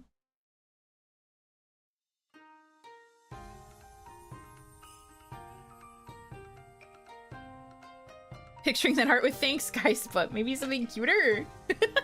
No, never. I honestly thought I was quite cute. I just think that I was more human than, like, full Oni. So I remember my first instinct was to go half. Because I just seemed a bit too human. Sometimes Oni gets translated as ogre in English. It makes some sense. Yeah, but that's why I was so fascinated by the fact that they chose green. I was like, why green of all colors? Never really thought to, like, formally ask, though. Maybe that just ended up being my mama's choice. Who knows? I don't think I saw any specific references about, like, color palette on the sheet. Green with tusks also translates as orcs in medieval fantasy. But that's the thing. The whole point of it is I didn't really read Oni. If you could be an actual monster girl, though, what would you be? Siren. Probably. I really like sirens. I'm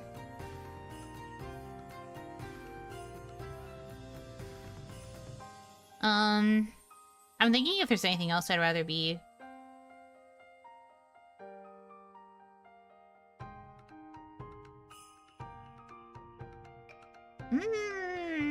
Nothing specific coming to mind. Yeah, so I guess Siren. Meant the loincloth, picturing the Oni going, she's a tomboy. Tomboy's like boy clothes, right? And going too far with it. Leaving her with just a loincloth. The Yunos are Yunoing. Well, then I would just look like a caveman, and I feel like that would arguably be worse. Caveman Oiron. Ung.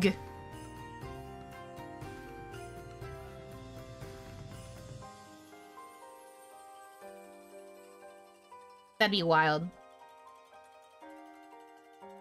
But maybe that's it, huh? Maybe they went, like, super pretty girl, like, pretty Bishoujo-esque because of the Oiron references, too, so it became more Oiron than Oni? Who knows? I don't think it's necessarily a bad thing. I still really like this initial design. I'm just, like... I just remember thinking that it was very hard for me to read her as Oni.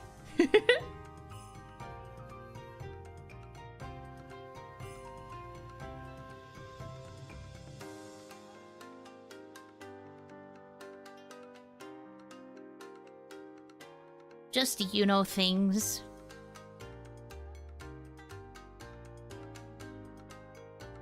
An Oiron with Oni features instead of an Oni dressed as an Oiron. Yeah, basically. I guess I prefer this, though, especially since, you know, Kawaii's whole thing was making sure that it was a bunch of cute girls.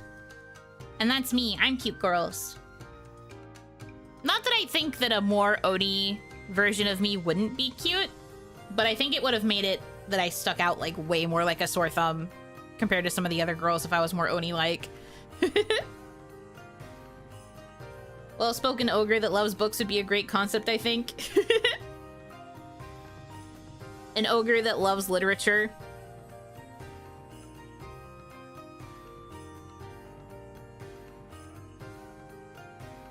An ogre that goes the mage route instead of the barbarian.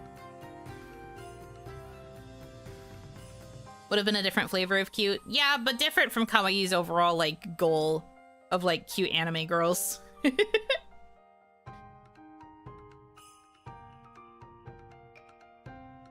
But in the end, I'm happy with this. And I'm also happy with 2.0, because 2.0 is going to look, relatively similar. That would be like the male VTuber who's a green ogre office worker.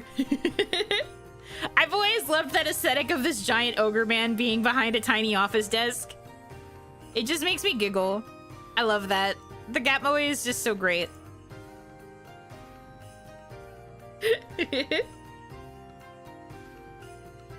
2.0, yeah! It's gonna happen! I can't believe it. I'm honestly so excited. I mean, obviously. But I really am, like, very hype for 2.0.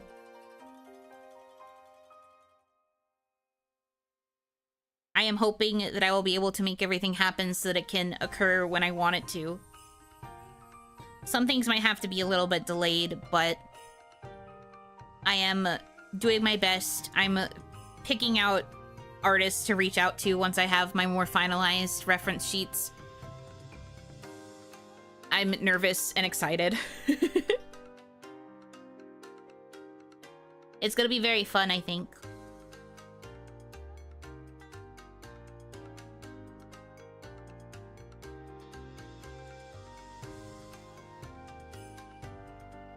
Cool guy, always gets the papers in on time, the ace of the office softball team. He's doing great.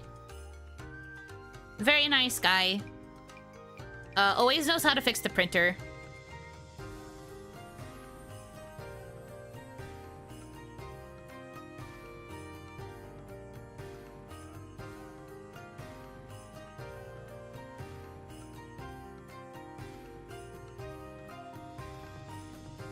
You know that meme of the Hulk, like, holding out his hand because he's, like, handing something to somebody and it's, like, a tiny little object that was enveloped in his giant hand? I feel like the office orc would be like that, too. just handing things to you, like, the tiniest little stapler inside his gigantic hand. The vibe, to be honest. So cute.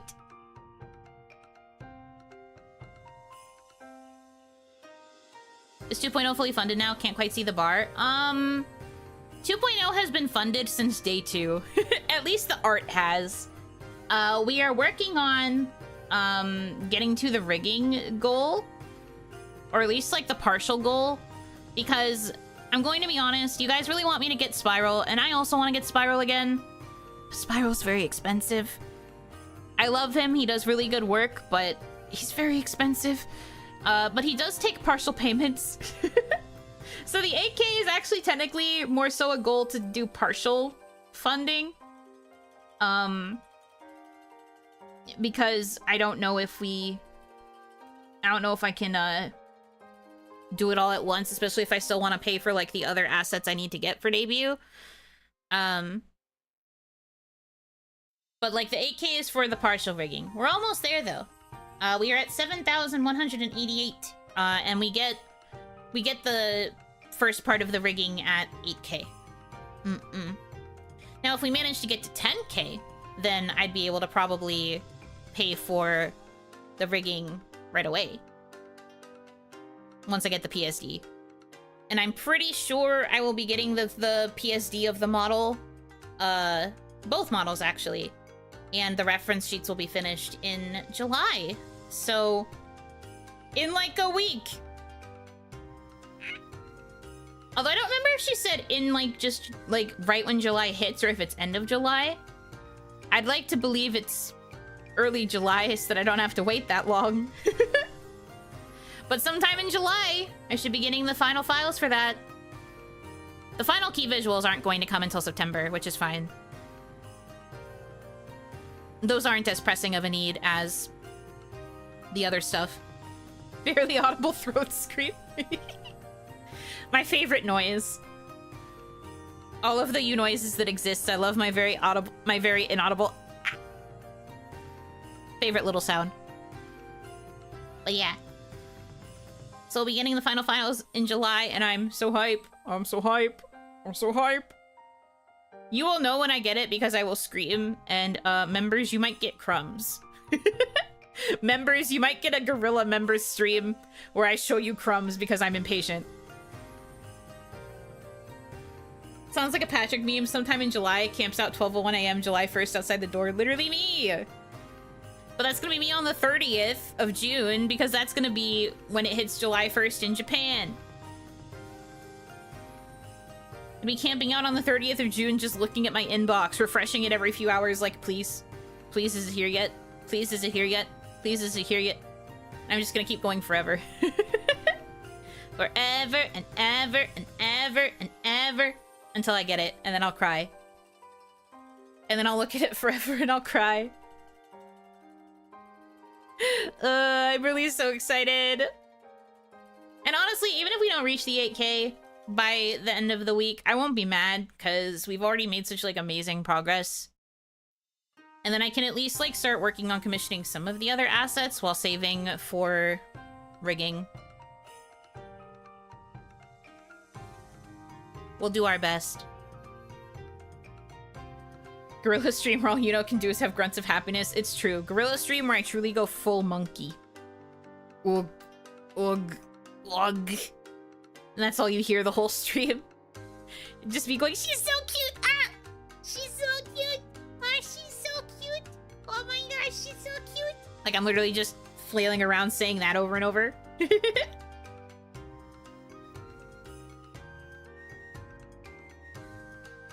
Hope everything gets backed up. Guessing the artist will keep the OG anyway. Do you mean, like, of the files when I get them sent? Obviously, I will be keeping them somewhere safe.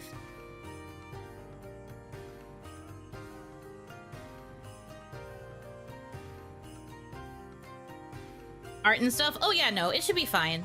Currently, they've been sending me all of the whips in, like, a specific, Google Drive folder that does still have all the files accessible on it.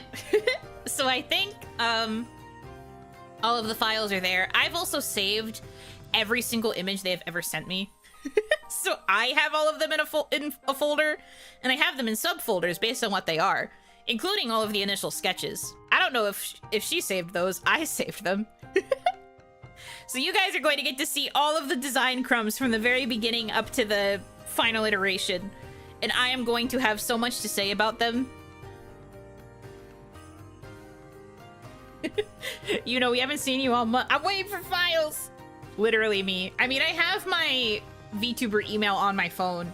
So every time I check it, I'm always looking. I'm just like, there's a chance. There's a chance it could be today. Anytime I get an email pop-up, I get really hype. I'm just like, it's finally time. It's here, it's here, it's here.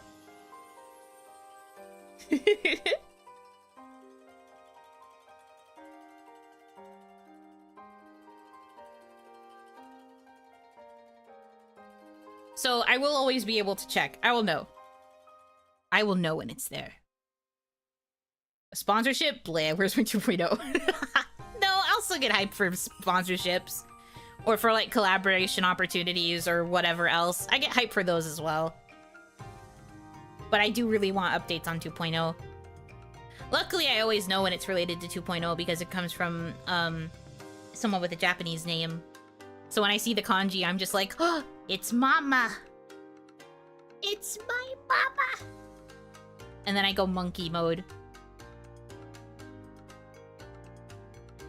I do this thing where I see the email, I like read the text, and then I don't look at the files at all because, you know, sometimes in Gmail it shows you like previews of the images. So I make sure I don't scroll down far enough to see the attachments, and I turn off my phone, go to my PC, literally wait for my PC to boot up, and then I finally check the email for the attachments because I want to see it in full HD, and I want the first time I see it to be on my phone.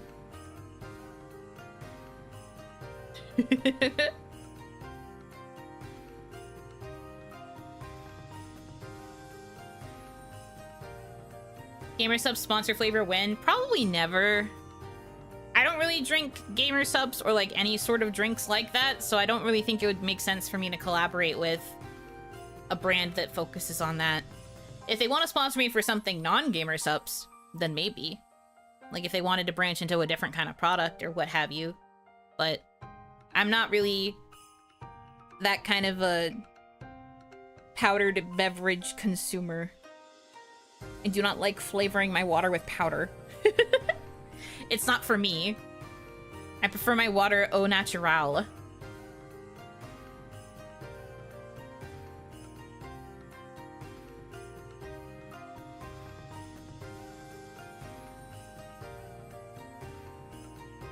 Or looking for sponsors that you'd use. When I'm looking for like collaboration or sponsorship opportunities, I either want it to be for something that I would use or for something that I think you guys would get value out of, and I just don't think you would get value out of powdered beverage. And I wouldn't get value out of powdered beverage. Soon Scoops ended up being a collaboration that we all kind of worked on, like, how do I word this? We worked on it, like, collectively, as talents. So, but that was also for an ice cream shop, and I love ice cream. You guys know this. But, like, for me, I just kind of try to align with, like, companies or brands that I trust. And I also want to make sure that it's something that I would enjoy and that you guys would enjoy. I much prefer practical merch. I've talked about this before. When I was first talking about making my birthday merch way back when. I prefer practical merch, stuff that you can use in your everyday life.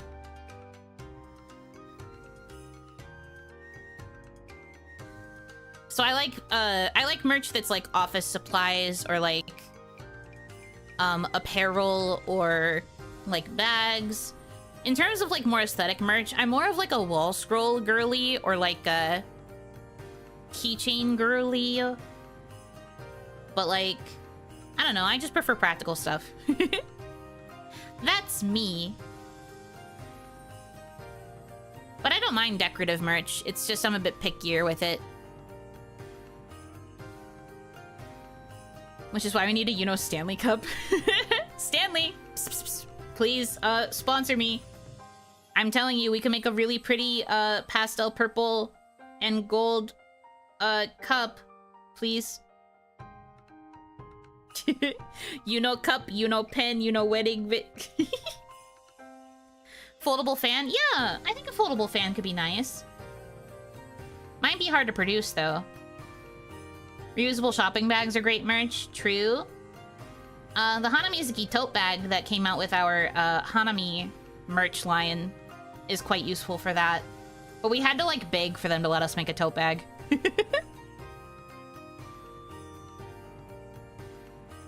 PB sponsor first. They never replied to my tweet. It's over. They hate me.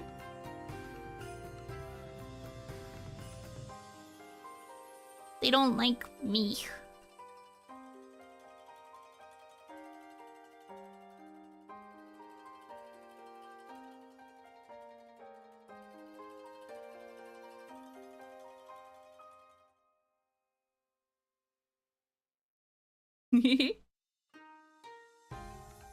Okay. Wee pee pee. I'm so sad. It's fine. Maybe if I send a more formal inquiry instead of just adding them publicly on Twitter. Maybe if I send a more formal inquiry sometime, they'll be interested. I do... Do you guys want a tiny leak? Because I was about to say something, but I realized that this would be a tiny leak. Would you like a crumb? Pretty please? Okay. Well, not for 2.0 specifically, but for the outfit coming after, because as you guys know, we've been working on 2 outfits. The proper 2.0, and then the first new outfit for 2.0. So for the first new outfit for 2.0, introduces a little creature. And I was thinking, if Item Label was ever so kind enough to want to work with me for a collaboration, said little creature might make for a good little marketable plushie. Or another form of plush apparel, perhaps?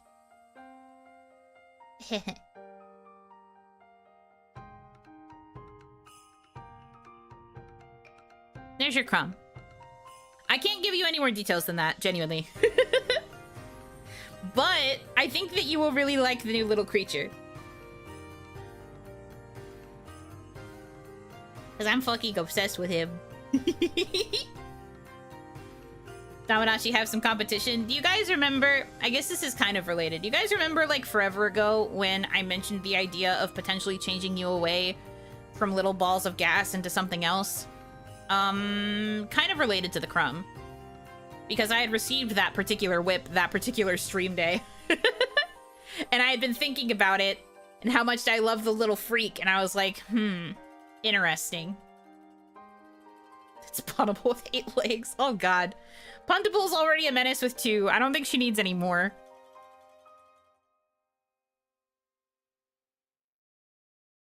Daminachi also getting a 2.0. I mean, I considered it. I do think I love the Daminachi too much to, like, fully rebrand you. But when I saw the design for the little guy, I was kind of just like, that looks so good, though. It looks so good, though. And I was just really, really thinking about, like, having you guys evolve, I guess. Instead of being little Blorbos of fire, having you be something else. Still kind of Blorbo-esque, but I was just thinking that there might be time for a change. Maybe.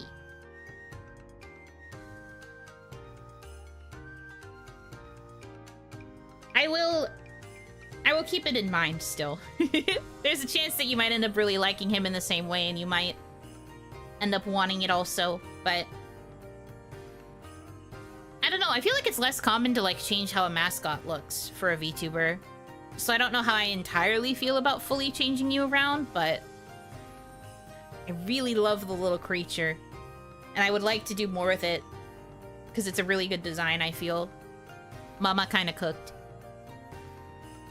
But you'll see what I mean whenever I get around to debuting the second outfit, which is probably not going to be for a while, considering everything that's going into 2.0 specifically.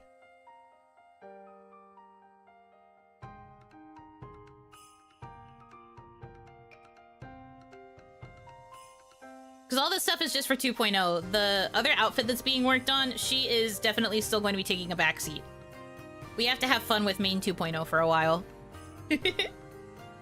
But she will get her turn. She'll get her time in the sun. Just not immediately. who knows, hopefully by then I can fix the issues that I'm having with YouTube, and then I can actually have money, and then I won't have to worry about this shit anymore.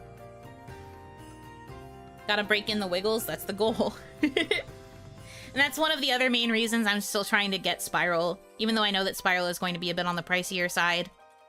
I'm doing it because I know you guys will be very sad if you miss the wiggles. I'll also miss the wiggles. I like the way that I move currently too much.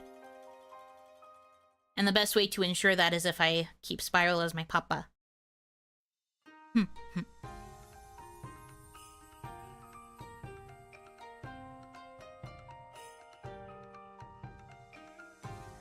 Oh, I'm so excited to see the files. I really hope that I get to see it really quickly in July. I will manifest. Okay, but for now, I think I am going to call it for today. Reminder, I am going to try to stream every day this week. I don't entirely know what I'm going to do tomorrow yet. It could be Expedition 33. It could be a surprise other thing. I don't know yet.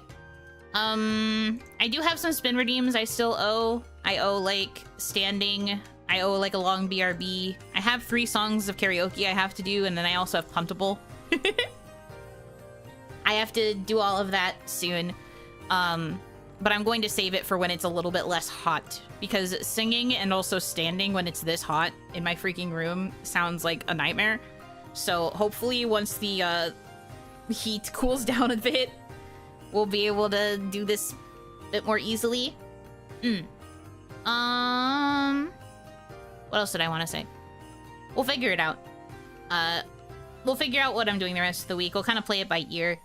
There's a chance that I'll just use, like, the day whatever thumbnails, and then it'll just be truly, like, a mishmash of whatever I feel like doing in a day.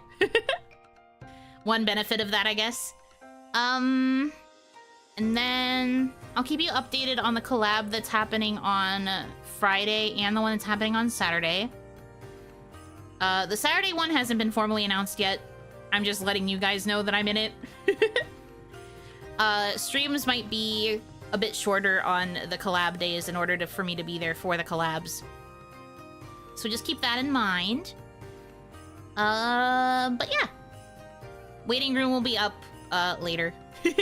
But until then, thank you guys so much for choosing to spend time with me. I hope that you have a good rest of your time zone. And until I see you again, Yunotsu! I was about to click on my birthday screen. Happy freaking birthday to me, I guess. Stay alive, nice lady. Thank you, you too. Yunotsu.